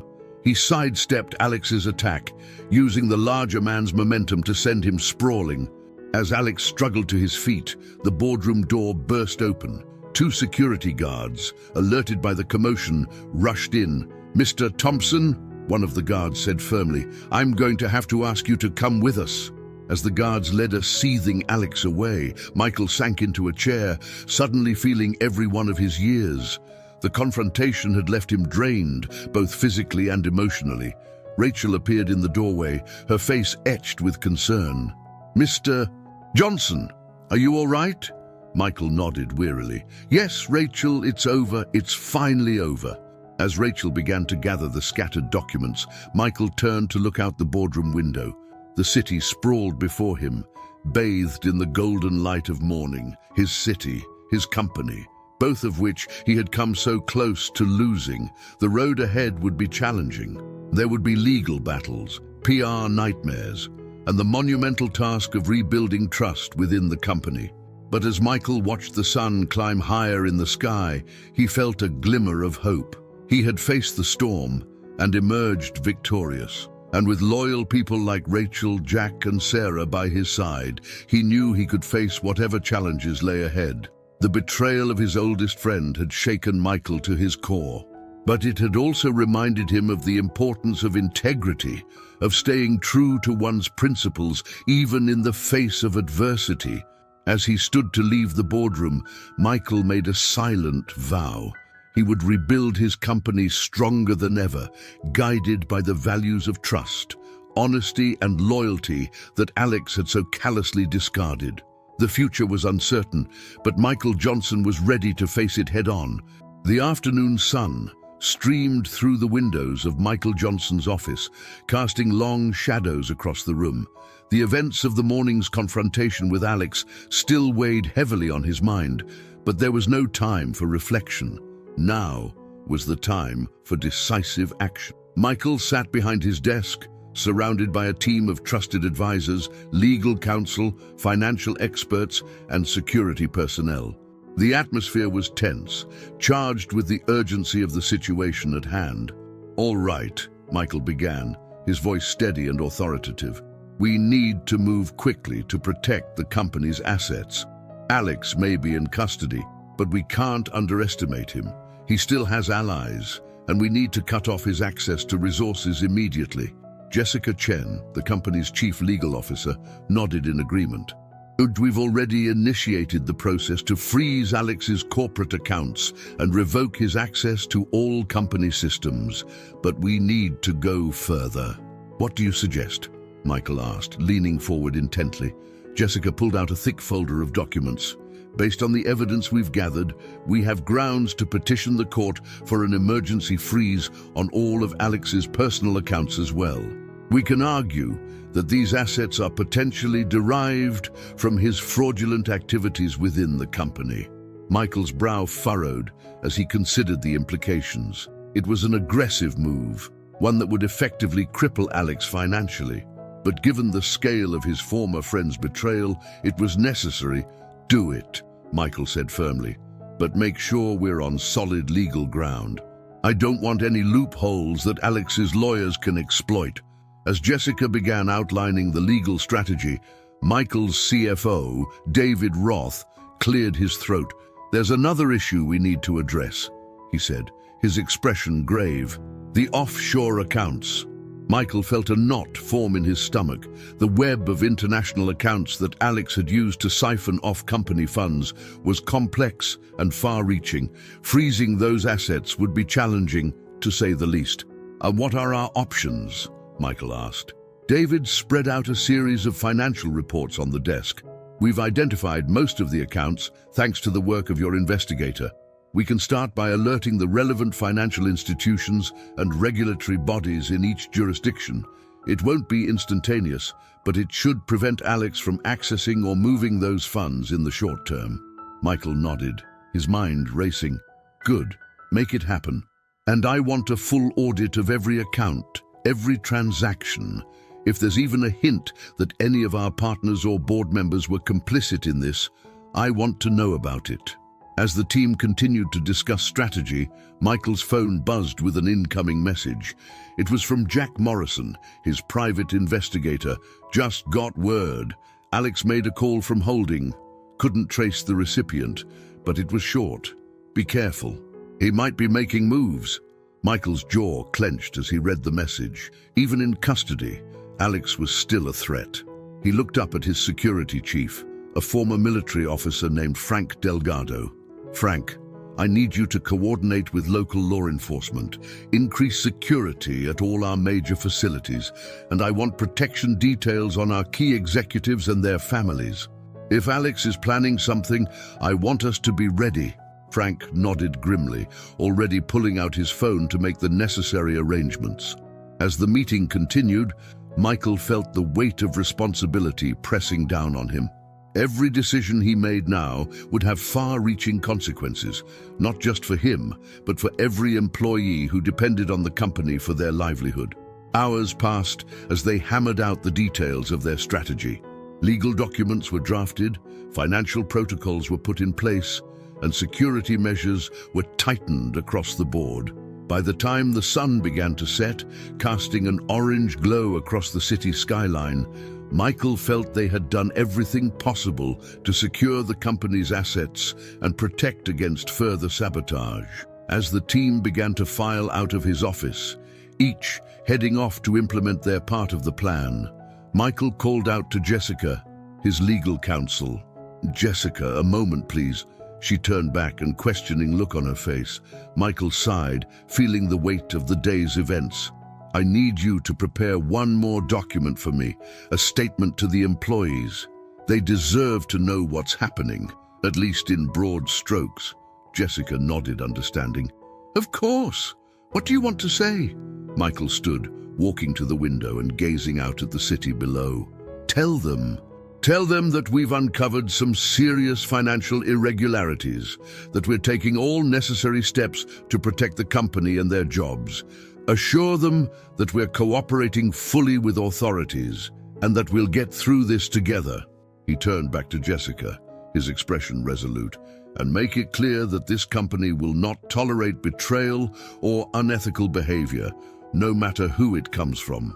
We're going to come out of this stronger, more transparent, and more committed to our values than ever before." Jessica smiled, a look of admiration in her eyes. "I'll have a draft for you first thing in the morning, Mr. Johnson." As she left, Michael turned back to the window. The city lights were coming on, twinkling like stars against the darkening sky. He thought of all the people out there, his employees, their families, all depending on him to steer the company through this crisis. He had frozen Alex's accounts, secured the company's assets, and set in motion plans to protect against further damage. But Michael knew this was just the beginning. The real challenge lay ahead, rebuilding trust, both within the company and with the public. But as he stood there, watching the city come alive with the night, Michael felt a renewed sense of purpose. He had built this company from nothing once before. He could do it again. Whatever challenges lay ahead, Michael Johnson was ready to face them head-on. The harsh fluorescent lights of the police station's interrogation room cast stark shadows across Alex Thompson's face, accentuating the lines of stress and anger etched into his features. He sat alone at a metal table, his once immaculate suit now rumpled, his carefully cultivated image of success and charm lying in tatters around him. Outside the room, Detective Sarah Reeves stood with Michael Johnson, both watching Alex through the one-way mirror. The atmosphere was tense, charged with the weight of betrayal and the anticipation of justice. "He's been stonewalling us for hours," Detective Reeves said, her voice tinged with frustration. "Claims he's innocent, that this is all some big misunderstanding." Michael's jaw tightened as he watched his former friend and partner. The sight of Alex, defiant even in the face of overwhelming evidence, stirred a complex mix of emotions: anger, sadness, and a lingering disbelief that it had come to this. "He won't be able to keep it up for long," Michael replied, his voice steady. "The evidence is too strong." As if on cue, the door to the interrogation room opened, and a man in a crisp suit entered, carrying a thick folder. It was Jack Morrison, Michael's private investigator, now working in conjunction with the police to build the case against Alex. Alex's eyes widened in recognition, a flicker of fear crossing his face before he could mask it. Jack sat down across from him, spreading out documents on the table between them. "Mr. Thompson," Jack began, his tone deceptively casual, I think it's time we had a frank discussion about Nexus Innovations. Outside, Michael and Detective Reeves watched intently as Jack methodically laid out the evidence, bank statements, emails, phone records, all painting a damning picture of Alex's betrayal. As the interrogation wore on, Alex's composure began to crack. His denials became less vehement, his explanations more convoluted. Michael could see the moment when Alex realized the full extent of what they had uncovered. The color drained from his face, and he slumped in his chair, the fight seeming to leave him all at once. "He's breaking," Detective Reeves murmured, a note of satisfaction in her voice. Michael nodded, feeling no joy in the spectacle before him. "Yes, he is." Inside the interrogation room, Alex finally looked up at Jack, his eyes hollow. "How?" he asked, his voice barely above a whisper. "How did you figure it all out?" Jack leaned back in his chair, his expression impassive. "You got sloppy, Mr. Thompson, overconfident, and you underestimated Michael Johnson." At the mention of Michael's name, Alex's head snapped up, his gaze fixing on the mirror as if he could see through it. For a moment, it seemed as though he was looking directly at Michael, and the weight of their shared history, the triumphs, the challenges, the betrayal, hung heavy in the air. "I want to talk to Michael," Alex said suddenly, his voice hoarse. "Just Michael, no lawyers, no cops, just us." Detective Reeves turned to Michael, her expression cautious. "You don't have to do this, Mr. Johnson. We have more than enough to prosecute." Michael was silent for a long moment, considering. Part of him wanted to walk away, to let the legal system run its course without any further personal involvement. But another part, the part that still remembered the friend Alex had once been, needed closure. "I'll do it," Michael said finally, "but I want everything recorded, no off-the-record conversations." Detective Reeves nodded, moving to make the necessary arrangements. As Jack exited the interrogation room, he paused beside Michael. "Be careful in there," Jack warned. "Alex is cornered, and that makes him dangerous. Don't let your guard down." Michael appreciated the concern, but he knew this was something he had to do. With a deep breath, he straightened his tie and entered the interrogation room. The door closed behind him with a soft click, leaving Michael face to face with the man who had nearly destroyed everything he had built. Alex looked up, their eyes meeting for the first time since the confrontation in the boardroom. "Hello, Alex," Michael said, his voice calm and controlled. Alex's response was barely audible, a broken whisper that seemed to carry the weight of their shattered friendship. "Michael, I'm sorry." As Michael took a seat across from his former partner, he knew that the conversation that followed would be one of the most difficult of his life. But it was also necessary for the company, for justice, and for his own peace of mind. The unraveling of Alex Thompson's web of deceit was nearly complete. Now, it was time for the final thread to be pulled, for the full truth to come to light. Whatever Alex had to say, Michael was ready to hear it. The stage was set for a confrontation that would not only determine the fate of their company, but would also force both men to confront the choices that had led them to this moment. As the recording devices whirred softly in the background, Michael leaned forward, ready to hear the full story of his friend's betrayal and perhaps to find a way forward in its aftermath. The harsh fluorescent light cast an unforgiving glare on Alex Thompson's face as he sat across from Michael Johnson in the stark interrogation room. The once polished businessman now looked haggard, his expensive suit wrinkled, his eyes sunken with exhaustion and defeat. The air between them was thick with unspoken words, years of friendship and betrayal hanging in the balance. Michael leaned forward, his voice steady despite the turmoil of emotions roiling beneath the surface. "All right, Alex, you wanted to talk, so talk." Alex's eyes, once sharp with ambition, now seemed dulled by the weight of his actions.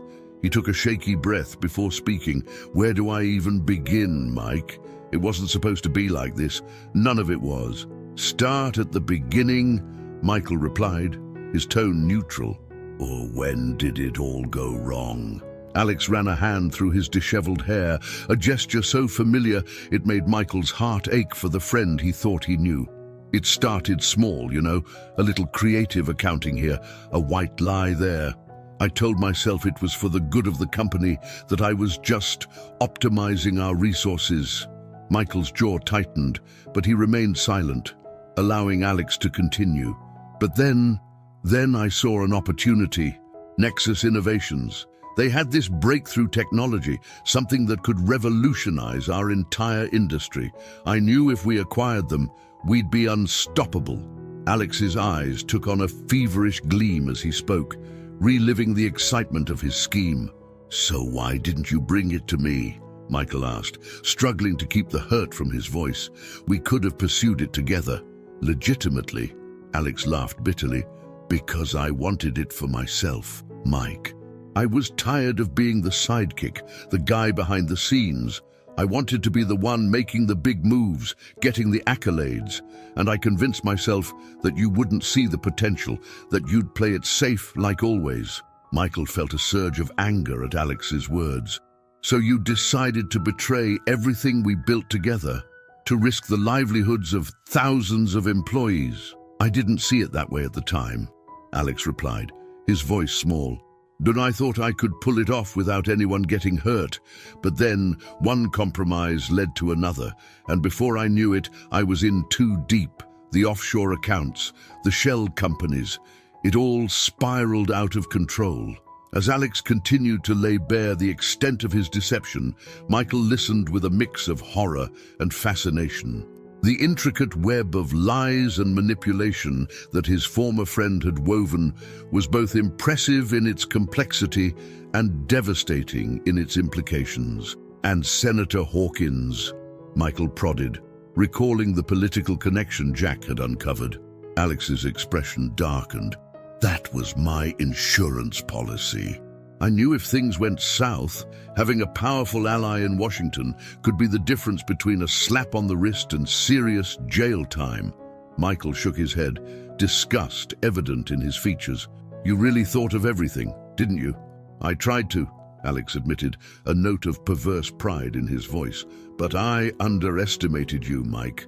I never thought you'd catch on, let alone unravel the whole thing." For a moment, silence fell between them. Michael studied the man across from him, trying to reconcile the friend he'd known for years with the calculating betrayer before him. "Why, Alex?" Michael finally asked, his voice barely above a whisper. "We built this company together. We were partners, friends. Was it really worth throwing all of that away?" Alex's facade crumbled, and for the first time since their confrontation began, Michael saw genuine remorse in his eyes. "I don't know, Mike. God help me, I don't know. It seemed so clear at the time, so justified, but now," he gestured helplessly at their surroundings, "now I've lost everything. The company, my reputation, our friendship. And for what?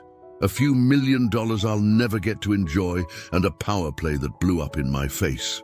Michael leaned back, feeling the weight of Alex's confession settling on his shoulders.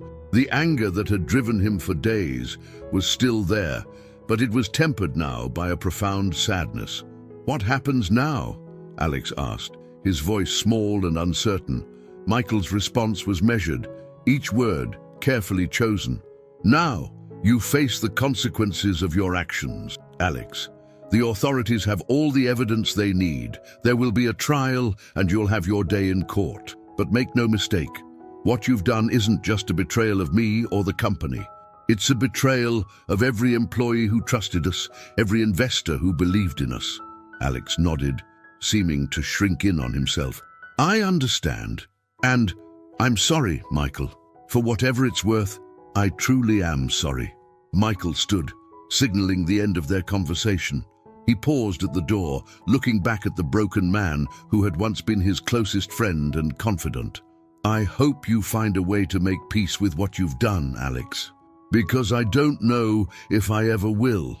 With that, Michael stepped out of the interrogation room, leaving Alex alone with the weight of his actions. As the door closed behind him, Michael felt a complex mix of emotions: relief at finally knowing the full truth, anger at the depth of the betrayal, and a profound sense of loss for the friendship that could never be reclaimed. Detective Reeves approached, her expression a mix of concern and professional curiosity. "Were you all right, Mr. Johnson?" Michael nodded, his voice steady despite the emotional turmoil within. "I am, and I think we have everything we need now." As he walked away from the interrogation room, Michael knew that the road ahead would be challenging. There would be legal battles, PR nightmares, and the monumental task of rebuilding trust within the company. But he also felt a sense of closure, of a chapter finally ending. Alex Thompson's betrayal had shaken Michael to his core, forcing him to question everything he thought he knew about trust and loyalty in the cutthroat world of business. But it had also reminded him of the importance of integrity, of staying true to one's principles, even in the face of temptation. As he stepped out of the police station into the cool night air, Michael took a deep breath, feeling as though a weight had been lifted from his shoulders. The future was uncertain, but he was ready to face it head-on, armed with the truth and a renewed sense of purpose. The traitor had unfolded his tale, and now it was time for Michael Johnson to write the next chapter, one of redemption, resilience, and the unwavering pursuit of what was right. The early morning sun streamed through the floor-to-ceiling windows of the conference room at Johnson Enterprises, casting long shadows across the polished mahogany table. Michael Johnson sat at the head, his posture straight, but his eyes betraying the fatigue of sleepless nights. Around him sat his core team: Jessica Chen, the company's chief legal officer, David Roth, the CFO, and Rachel, his ever-reliable assistant. The air was thick with tension as Jessica cleared her throat, ready to present their legal strategy in the wake of Alex's confession. "All right," Jessica began, her voice steady and professional. "No, with Alex's confession on record, we're in a much stronger position legally. However, we still have significant challenges ahead." Michael nodded, gesturing for her to continue. Jessica spread out a series of documents on the table. "First and foremost, we need to address the potential shareholder lawsuits. Once news of Alex's actions goes public, we can expect a flurry of legal action from investors claiming they were misled." David, the CFO, grimaced. "Oh, what kind of financial exposure are we looking at?" Jessica's expression was grim. "It's hard to say definitively, but we could be looking at hundreds of millions in potential damages. However, I believe we can mitigate much of this by being proactive." "What do you suggest?" Michael asked, leaning forward intently. "A two-pronged approach," Jessica replied. "First, full transparency. We release a comprehensive report detailing Alex's actions, how we uncovered them, and most importantly, the steps we're taking to prevent anything like this from happening again. We need to show that this was the action of one rogue executive, not a systemic failure of our corporate governance." Michael nodded in agreement. "And the second prong? A voluntary compensation fund," Jessica said. "We set aside a significant amount, say $200 million, to compensate affected shareholders. By taking this step voluntarily, we demonstrate good faith and potentially head off more costly lawsuits." David winced at the figure but nodded reluctantly. "It's a lot of money, but if it prevents even costlier litigation, it might be worth it." Michael considered the proposal for a moment before turning to Rachel. "What's your take on this, Rachel? You've always had a good pulse on how things are perceived internally." Rachel straightened in her chair, clearly surprised but pleased to be asked her opinion. "I think it's a good strategy, sir. The employees are scared and confused right now. Showing that we're taking responsibility and actively working to make things right, it could go a long way in rebuilding trust." Michael nodded, a small smile of appreciation crossing his face. "Thank you, Rachel. I agree." He turned back to Jessica. "All right, let's move forward with this plan. What else?" Jessica flipped to another page in her notes. "We need to discuss our strategy for cooperating with the regulatory investigations. The SEC will be all over this, not to mention potential criminal charges from the Department of Justice. For the next 2 hours, the team delved deep into the legal intricacies of their situation. They discussed everything from document retention policies to media strategy, from internal investigations to potential plea deals for lower-level employees who might have been unwittingly involved in Alex's schemes. As the meeting wound down, Michael felt a mix of exhaustion and cautious optimism. They had a plan, a difficult, costly plan, but a plan nonetheless. "One last thing," Michael said as the others began to gather their things. "Oh gee, I want to make sure we're doing right by our employees. Many of them may have stock options that are now underwater because of this mess. I want proposals on how we can make them whole." David started to protest, citing the additional cost, but Michael held up a hand to stop him. "I know it's expensive, David, but these people are the backbone of our company. They didn't do anything wrong, and I won't see them punished for Alex's actions." The CFO nodded reluctantly, making a note in his portfolio. As the team filed out, Michael called out to Rachel, "Can you stay back for a moment?" Once they were alone, Michael's professional demeanor softened slightly. "Rachel, I wanted to thank you. Your insights have been invaluable throughout this ordeal." Rachel smiled, a hint of color rising in her cheeks. Just doing my job, sir." Michael shook his head. "No, it's more than that. You've shown remarkable judgment and loyalty. I'd like you to take on a more active role in our recovery efforts. Would you be interested in heading up an employee outreach program to help rebuild trust internally?" Rachel's eyes widened in surprise. Yes, of course, Mr. Johnson. I'd be honored." As Rachel left the room, a new spring in her step, Michael turned to look out the window at the city below. The road ahead would be challenging, fraught with legal pitfalls and public relations nightmares. But for the first time since this crisis began, he felt a glimmer of hope. They had a plan, a strong team, and most importantly, a commitment to doing things the right way. It wouldn't be easy, but Michael Johnson was ready for the fight. As he gathered his papers and prepared to face the day ahead, Michael felt a renewed sense of purpose. Alex's betrayal had shaken the company to its core, but from the ashes of that betrayal, a stronger, more ethical organization would rise. The legal battles were just beginning, but Michael was determined to see them through, no matter the cost. For the sake of his employees, his shareholders, and his own integrity, he would rebuild Johnson Enterprises into a paragon of corporate responsibility. The next chapter in the company's history was about to be written, and Michael Johnson was holding the pen. The bustling newsroom of the city's largest newspaper, the Daily Chronicle, was a hive of activity. Reporters hunched over keyboards, fingers flying as they raced to meet deadlines. The air buzzed with the low hum of conversations and ringing phones.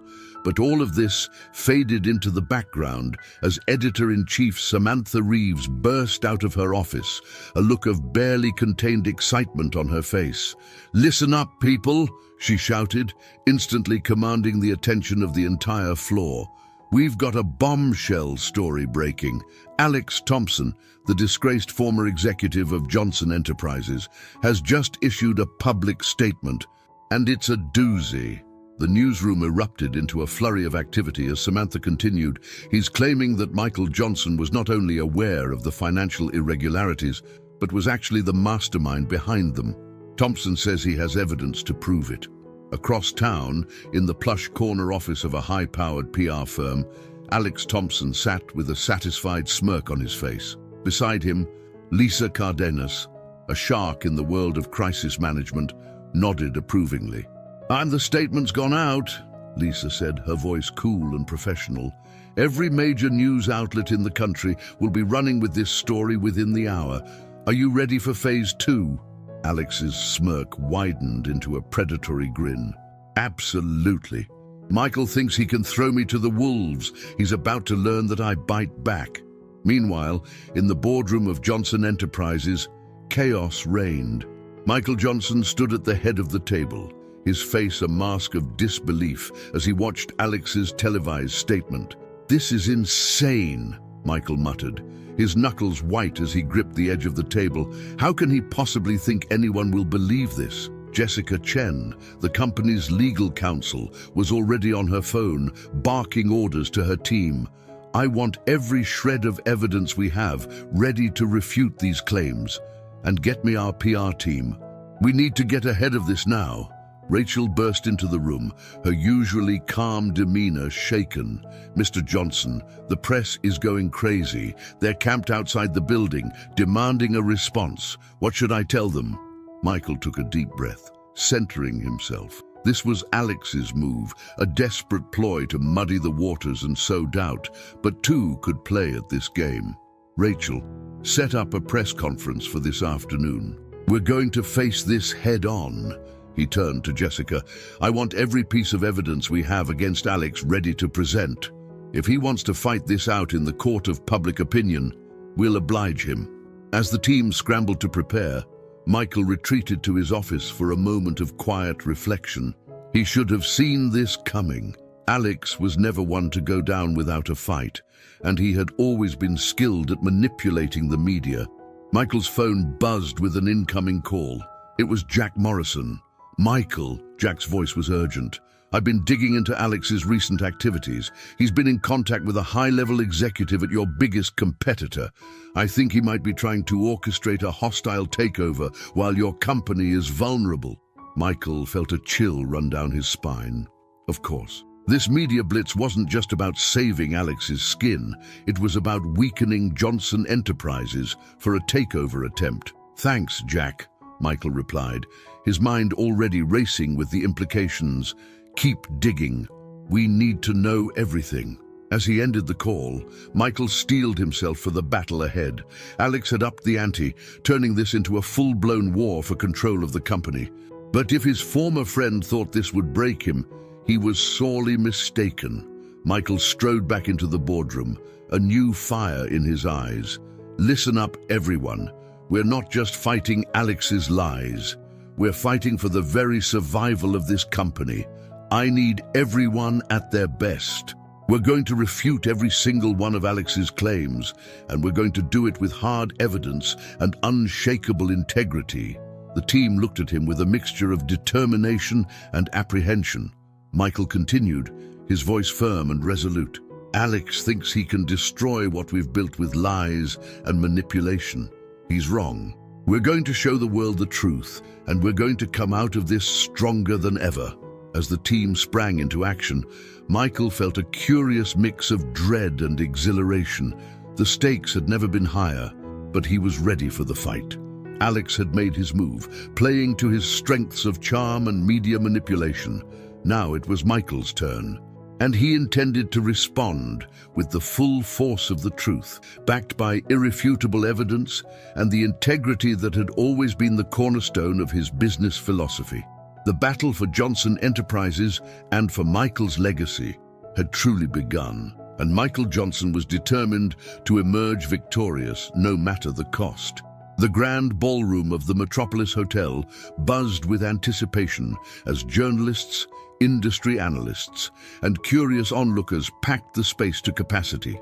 Camera flashes popped intermittently, creating a strobe-like effect that only added to the tension in the air. At precisely 3 p.m., Michael Johnson stepped up to the podium, his face a mask of calm determination despite the storm raging around him. Good afternoon, Michael began, his voice steady and clear. I stand before you today to address the allegations made by my former colleague, Alex Thompson. Let me be unequivocally clear. These accusations are not only false, but a desperate attempt by Mr. Thompson to deflect from his own criminal actions. A murmur rippled through the crowd as Michael paused, allowing his words to sink in. Over the past hours, you've heard Mr. Thompson spin a tale of corporate conspiracy, placing the blame for his actions at my feet. What you haven't heard is the truth, backed by irrefutable evidence. With a nod to his team off stage, a large screen behind Michael flickered to life, displaying a series of financial documents, email correspondences, and bank statements. What you see before you is just a fraction of the evidence we've gathered, all of which has been turned over to the proper authorities. These documents clearly show that Mr. Thompson, acting alone, orchestrated a complex scheme of financial fraud and embezzlement. Michael went on to meticulously break down the evidence, explaining in clear, layman's terms how Alex had manipulated accounts, created shell companies, and siphoned off millions of dollars for personal gain. As he spoke, the room grew quieter, the initial skepticism giving way to a dawning realization of the depth of Alex's deception. But perhaps the most damning evidence, Michael continued, his voice taking on a note of controlled anger, is this. The screen changed to show a video recording. It was Alex, in the interrogation room, confessing to his crimes and admitting that he had acted alone. This confession, given freely to law enforcement, leaves no doubt as to Mr. Thompson's guilt and the baselessness of his recent accusations. As the video played, Michael could see the shock registering on the faces of the assembled press. This was more than just a corporate squabble. It was a full-blown scandal, with Alex Thompson at its center. "Ladies and gentlemen," Michael said as the video ended, "I understand that these revelations are shocking. The betrayal of trust that Mr. Thompson has perpetrated is not just against me or our company, but against every employee, every shareholder, and every client who put their faith in us." Michael's voice softened slightly, allowing a hint of emotion to show through his professional facade. "I want to take a moment to address our employees and shareholders directly. You have my deepest apologies for the turmoil this situation has caused. Know that we are doing everything in our power to make this right." He outlined the steps the company was taking: the creation of a compensation fund for affected shareholders, an overhaul of internal financial controls, and full cooperation with ongoing investigations. Transparency and integrity have always been the cornerstones of our business philosophy, Michael stated firmly. In that spirit, we will be releasing a comprehensive report detailing Mr. Thompson's actions, how they were discovered, and the steps we're taking to ensure nothing like this can ever happen again. As Michael opened the floor for questions, the room erupted. Journalists clamored for attention, each trying to get their query in first.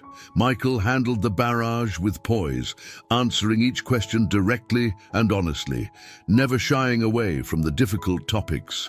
One question, however, caught him slightly off guard. "Mr. Johnson," a young reporter called out, "there are rumors of a potential hostile takeover attempt by your biggest competitor. Can you comment on this?" Michael paused, considering his words carefully. He hadn't planned to address this, but transparency was key. "We are aware of these rumors," he replied evenly. "While I can't comment on specifics, I want to assure everyone that Johnson Enterprises is strong. We have weathered storms before, and we will weather this one. Any attempt to capitalize on this temporary turbulence will be met with the full force of our resolve and the strength of our incredible team." As the press conference wound down, Michael could feel a shift in the room's energy. The initial skepticism had given way to a grudging respect. He had faced the allegations head-on, provided clear evidence, and outlined a path forward. Stepping away from the podium, Michael was immediately surrounded by his team. Jessica, his legal counsel, gave him an approving nod. "You did well," she said quietly. "This should go a long way in countering Alex's claims." Rachel approached, her tablet in hand. "Sir, early reactions are coming in. It's looking positive. Financial analysts are praising our transparency, and our stock price is already starting to recover." Michael allowed himself a small smile. It was a good start, but he knew the battle was far from over. Alex wouldn't give up easily, and the threat of a hostile takeover still loomed. As they made their way out of the hotel, Michael's phone buzzed with a message. It was from Sarah, the waitress who had first alerted him to Alex's betrayal. "Saw your press conference. You did great. Stay strong." The simple message buoyed Michael's spirits. It was a reminder of why he was fighting so hard, not just for himself or the company, but for people like Sarah who believed in doing the right thing. Climbing into his car, Michael took a deep breath. Round one had gone well, but he knew Alex would be planning his next move. The war for Johnson Enterprises was far from over. "Where to, sir?" his driver asked. "Back to the office," Michael replied, his voice filled with determination. "We've got work to do." As the car pulled away from the curb, Michael's mind was already racing, planning his next steps. The press conference was just the beginning. Now came the hard part: rebuilding trust, fending off potential takeover attempts, and steering the company through the storm of controversy. But for the first time since this crisis began, Michael felt truly confident. He had truth on his side, a strong team behind him, and an unwavering commitment to his principles. Whatever challenges lay ahead, Michael Johnson was ready to face them head-on. The soft glow of computer screens illuminated Jack Morrison's face as he hunched over his keyboard, lines of code and data streams scrolling rapidly across multiple monitors. The private investigator's office was a stark contrast to the polished corporate world of Johnson Enterprises, a cluttered space filled with high-tech equipment and the lingering scent of coffee. A sharp ping from one of his machines caught Jack's attention. His eyes widened as he scanned the incoming data, fingers flying across the keyboard to cross-reference and verify the information. "Holy shit," he muttered, reaching for his secure phone. "Michael needs to see this now." Across town, Michael Johnson was in the middle of a strategy meeting with his core team when his phone buzzed insistently. Seeing Jack's name on the caller ID, he excused himself and stepped out of the conference room. "Jack, what have you got?" Jack's voice crackled with urgency over the secure line. "Michael, I've uncovered something big. Remember that connection I found between Alex and your competitor, Apex Industries?" Michael's grip tightened on the phone. "Yes, go on." "Well, it goes deeper than we thought. I've traced a series of encrypted communications between Alex and Apex's CEO, Victor Roth. They've been planning this for months, maybe even years." Michael felt his heart rate quicken. "Planning what exactly?" "A complete hostile takeover of Johnson Enterprises," Jack replied grimly. But that's not all. The financial fraud Alex committed, it wasn't just about personal gain. He was deliberately weakening your company's position, making it vulnerable for a takeover. Michael leaned against the wall, his mind reeling from the implications. "Do you have proof?" "Ironclad," Jack confirmed. "Emails, financial transfers, even recorded phone conversations." Alex thought he covered his tracks, but he got sloppy. "I've got it all."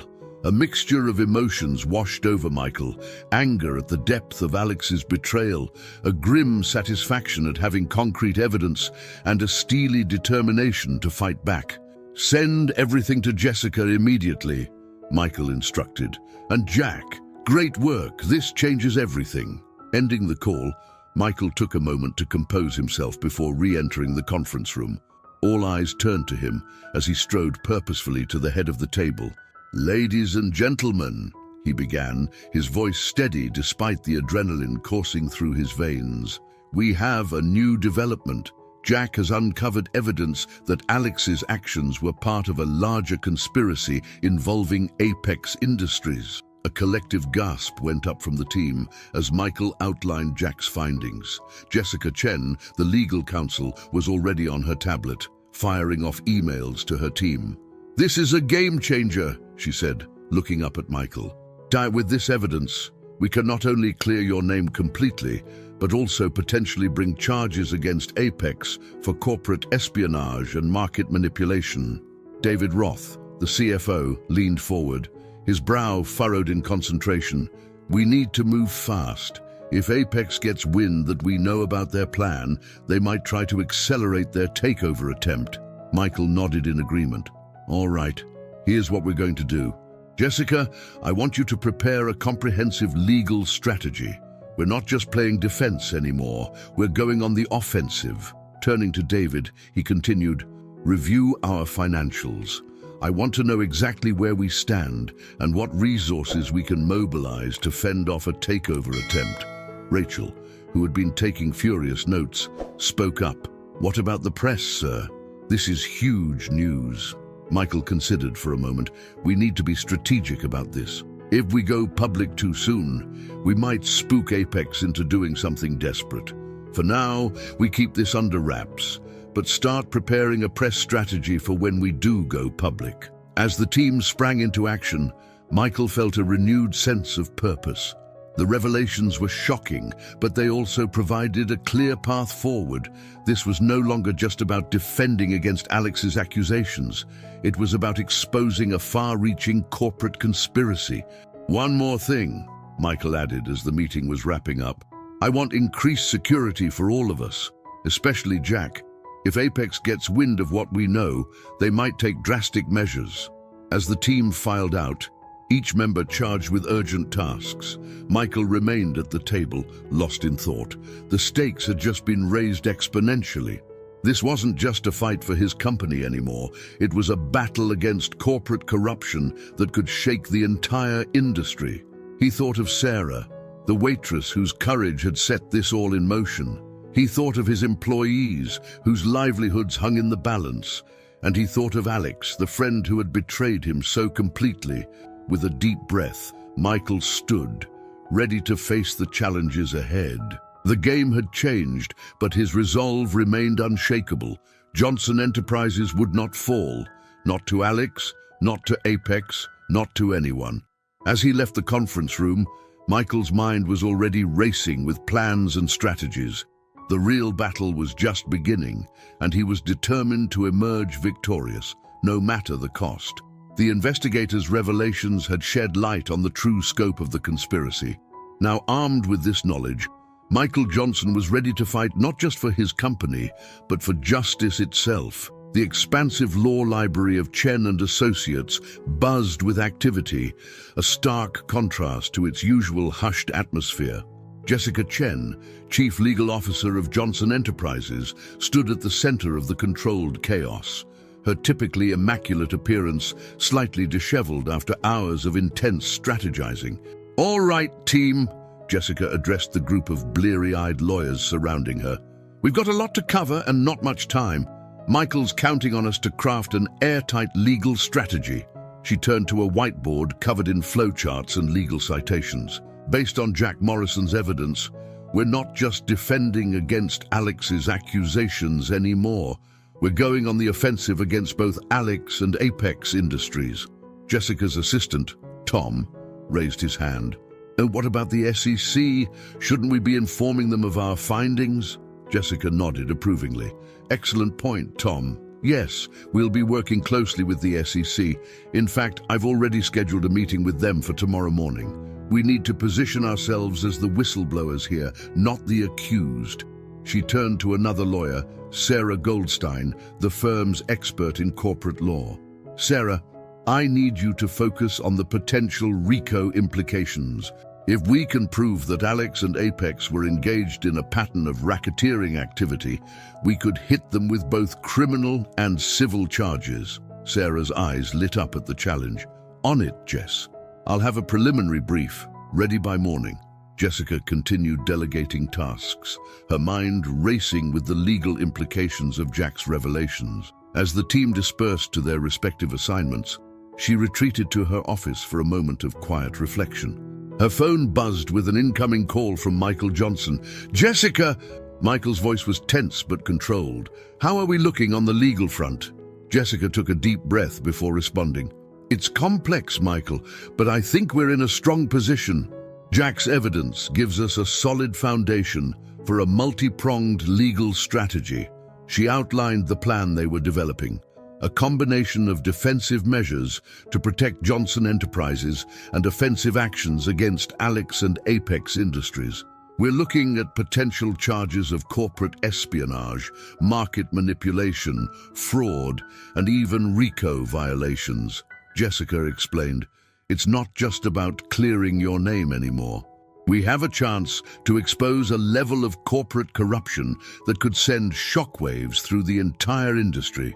Michael was silent for a moment, absorbing the information. "What about the risk to our company? Could this backfire on us?" Jessica appreciated Michael's cautiousness. It was one of the qualities that had always set him apart as a leader. "There's always risk in litigation, especially something of this magnitude," she admitted. "But I believe the potential rewards far outweigh the risks.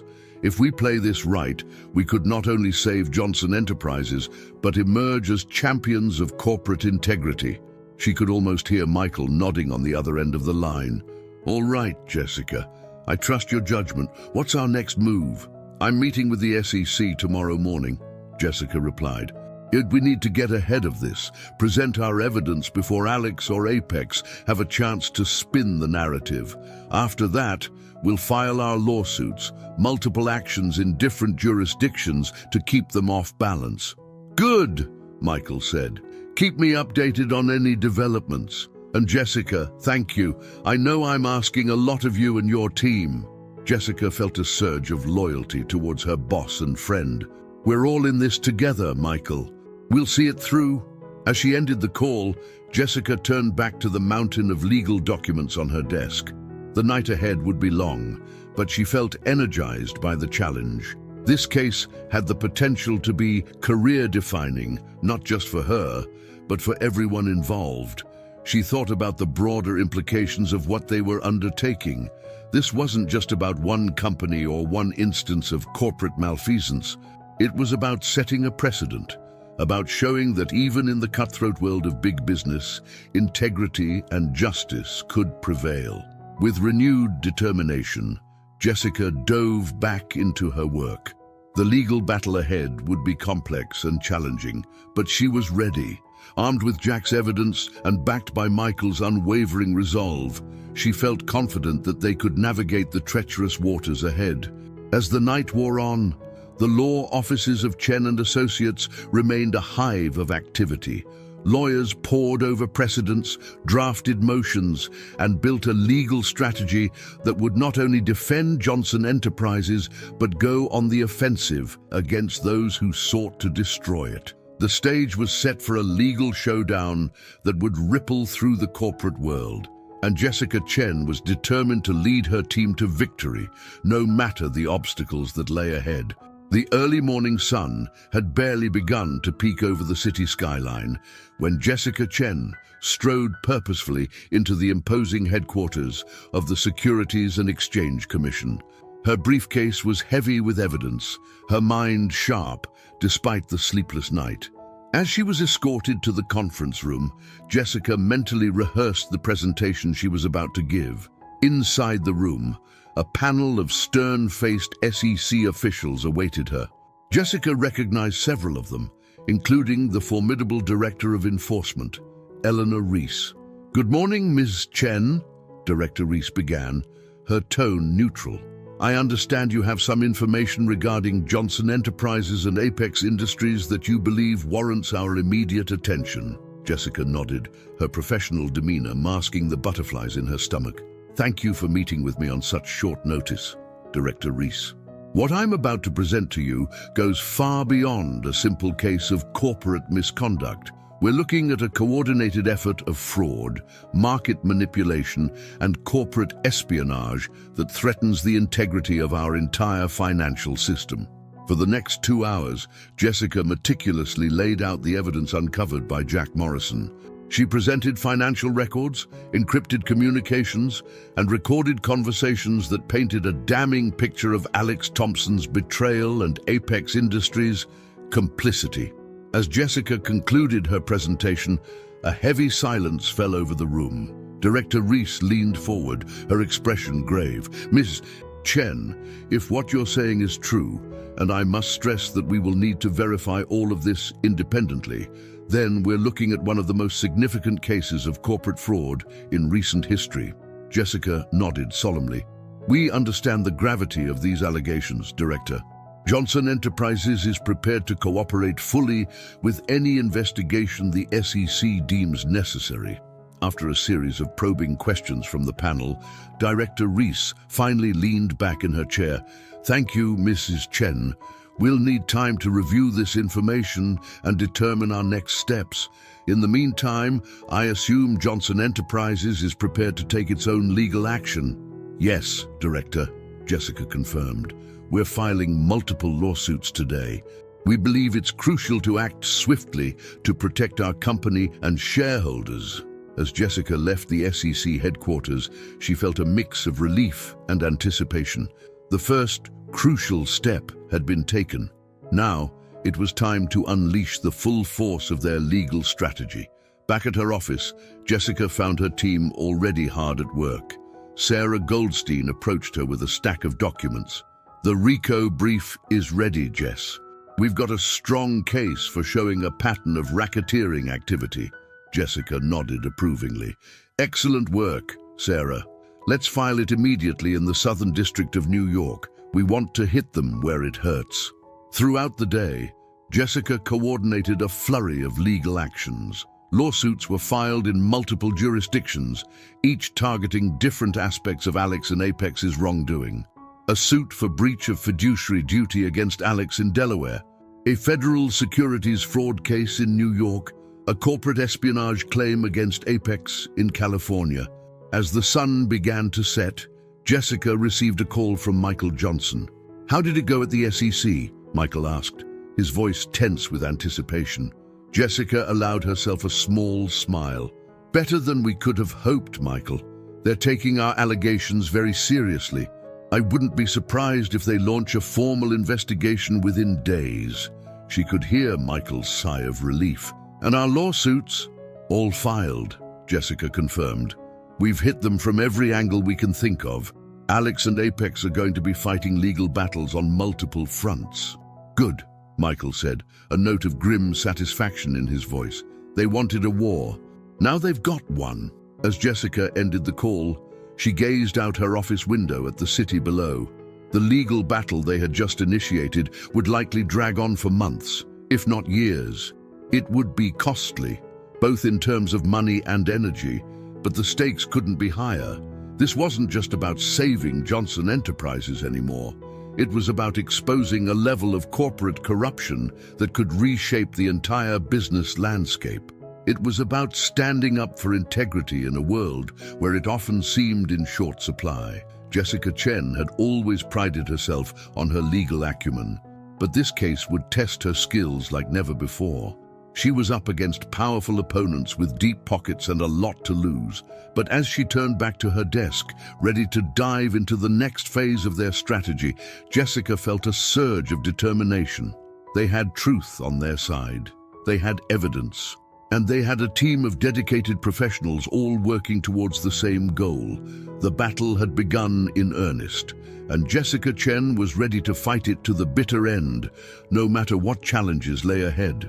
As night fell over the city, the offices of Chen and Associates remained lit, a beacon of tireless effort in the fight for justice.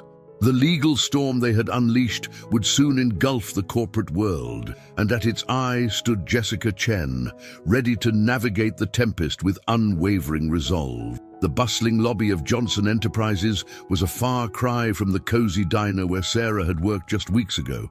As she stepped off the elevator onto the executive floor, her heart raced with a mixture of excitement and nervousness. The simple waitress uniform had been replaced by a smart business suit, a physical manifestation of the monumental changes in her life. Michael Johnson's office door was open, and he greeted her with a warm smile as she entered. "Sarah, come in. How are you settling into your new role?" Sarah took a deep breath before responding. "It's overwhelming, to be honest, Mr. Johnson, but in a good way. I never imagined I'd be in a position like this." Michael nodded understandingly. "It's a big change, no doubt, but you've shown incredible integrity and courage throughout this ordeal. That's exactly the kind of leadership we need right now." He gestured for her to take a seat and then leaned forward, his expression serious. "Sarah, I've called you here because I have an important task for you. As you know, employee morale has taken a hit with all the recent turmoil. We need someone to lead our internal communications and employee outreach efforts.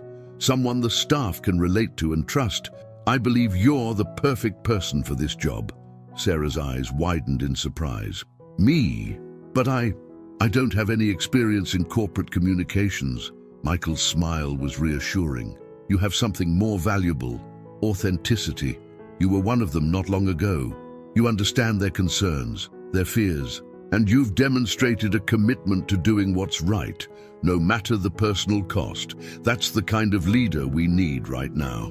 As Michael outlined the role, Sarah felt a mix of emotions. The responsibility was daunting, but there was also a growing sense of excitement. This was an opportunity to make a real difference, to help heal the wounds that Alex's betrayal had inflicted on the company. "I'll do it," Sarah said, her voice filled with determination. "And I want to help. These people deserve to know that their jobs are secure, that the company is fighting for them." Michael's face lit up with approval. "Excellent. I knew I could count on you, Sarah. Now, let's talk about your first initiative." For the next hour, they brainstormed ideas for an employee outreach program. Sarah suggested town hall meetings where employees could voice their concerns directly to management. She also proposed a mentorship program to help junior staff feel more connected to the company's mission. As their meeting wrapped up, Michael stood and extended his hand. "Welcome to the leadership team, Sarah. I have a feeling you're going to do great things here." Sarah shook his hand firmly, a new confidence in her bearing. "Thank you for this opportunity, Mr. Johnson. I won't let you down." As she left Michael's office, Sarah's mind was already racing with ideas. She had a lot to learn, but she was ready for the challenge. This wasn't just a job, it was a chance to make a real difference in people's lives. Over the next few weeks, Sarah threw herself into her new role with enthusiasm. She organized a series of town hall meetings, giving employees at all levels a chance to voice their concerns and ask questions about the company's future. Her down-to-earth approach and genuine empathy helped ease tensions and rebuild trust. She also spearheaded a new internal communication strategy, ensuring that employees were kept informed about the ongoing legal battles and the company's efforts to emerge stronger from the crisis. Her weekly newsletters became must-read material throughout the organization, offering a mix of company updates, employee spotlights, and inspirational messages. One afternoon, as Sarah was preparing for another town hall meeting, she received an unexpected visitor. It was Rachel, Michael's assistant. "Sarah," Rachel said, a warm smile on her face, "I just wanted to say how impressed everyone is with the work you're doing. The change in morale is palpable. People are starting to believe in the company again, and a lot of that is thanks to you." Sarah felt a surge of pride at Rachel's words. "Thank you, Rachel. That means a lot coming from you. I'm just trying to do right by everyone here." Rachel nodded approvingly. "Well, you're doing a fantastic job. Keep it up." As Rachel left, Sarah turned back to her preparations with renewed energy. She thought about how far she had come, from a waitress who had stumbled upon a conspiracy to a key member of the leadership team, helping to steer the company through its darkest hour. The road ahead was still long and uncertain. The legal battles were far from over, and the threat from Apex Industries still loomed. But Sarah felt a sense of purpose she had never known before. She was part of something bigger than herself, fighting not just for a company, but for the livelihoods and dreams of thousands of employees. As she gathered her materials and headed for the town hall, Sarah's steps were confident and determined. She had found her calling, and she was ready to lead, with honesty, empathy, and an unwavering commitment to doing what was right. The transformation was complete. Sarah, once a simple waitress, had become a beacon of hope and integrity in a corporate world that desperately needed both. And she was just getting started. The grand ballroom of the Metropolis Hotel, once the site of Michael Johnson's dramatic press conference, was now adorned with banners and filled with the excited chatter of Johnson Enterprises employees. It had been 6 months since the explosive revelations about Alex Thompson's betrayal, and the company had gathered to celebrate its remarkable recovery and chart a course for the future. Michael Johnson stood at the podium, surveying the crowd with a mix of pride and gratitude. The past half-year had been a roller coaster of legal battles, media scrutiny, and internal restructuring. But against all odds, Johnson Enterprises had not only survived, but was emerging stronger than ever. "Good evening, everyone," Michael began, his voice carrying easily across the packed room. "First and foremost, I want to thank each and every one of you. Your dedication, your resilience, and your unwavering belief in this company have been nothing short of inspirational. A round of applause rippled through the audience.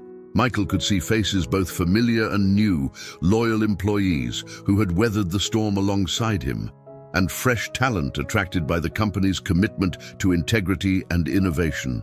6 months ago, we faced a crisis that threatened to tear this company apart. Michael continued, we were betrayed by someone we trusted, targeted for a hostile takeover, and thrust into the center of a media firestorm, but we refused to be defined by that betrayal. Instead, we chose to fight back, not just for our company, but for the very principles of ethical business practices. He paused, allowing his words to sink in before continuing. I'm proud to announce that our legal team, led by the indomitable Jessica Chen, has secured a landmark victory against Apex Industries. The court has not only dismissed all charges against Johnson Enterprises, but has also found Apex guilty of corporate espionage and market manipulation. The room erupted in cheers. Jessica, seated in the front row, stood to acknowledge the applause, a rare smile gracing her usually serious features. But our victory goes beyond the courtroom. Michael pressed on once the noise had died down. It'd be thanks to the tireless efforts of our employee outreach team, led by the remarkable Sarah Adams, we've rebuilt trust within our organization and emerged as a stronger, more united workforce. Sarah, still not entirely comfortable in the spotlight, blushed as the crowd turned to applaud her. She had come a long way from the waitress who had first uncovered Alex's plot, and her journey symbolized the company's own transformation. And let's not forget the incredible work of our finance team, headed by David Roth, Michael added. Despite the turmoil, we've not only stabilized our financial position, but are projecting record growth for the coming year. David nodded appreciatively, his usual stoic demeanor softening for a moment. But we're not here just to celebrate our past victories, Michael said, his tone becoming more serious. We're here to look to the future.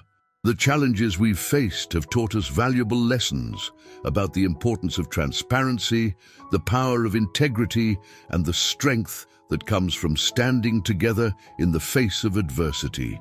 He outlined the company's new initiatives, a comprehensive ethics training program for all employees, increased investment in sustainable technologies, and a commitment to fostering a culture of open communication and mutual respect. We've weathered the storm, but our journey is far from over, Michael concluded. The business world is watching us, waiting to see if our commitment to ethical practices will falter. I say, let them watch.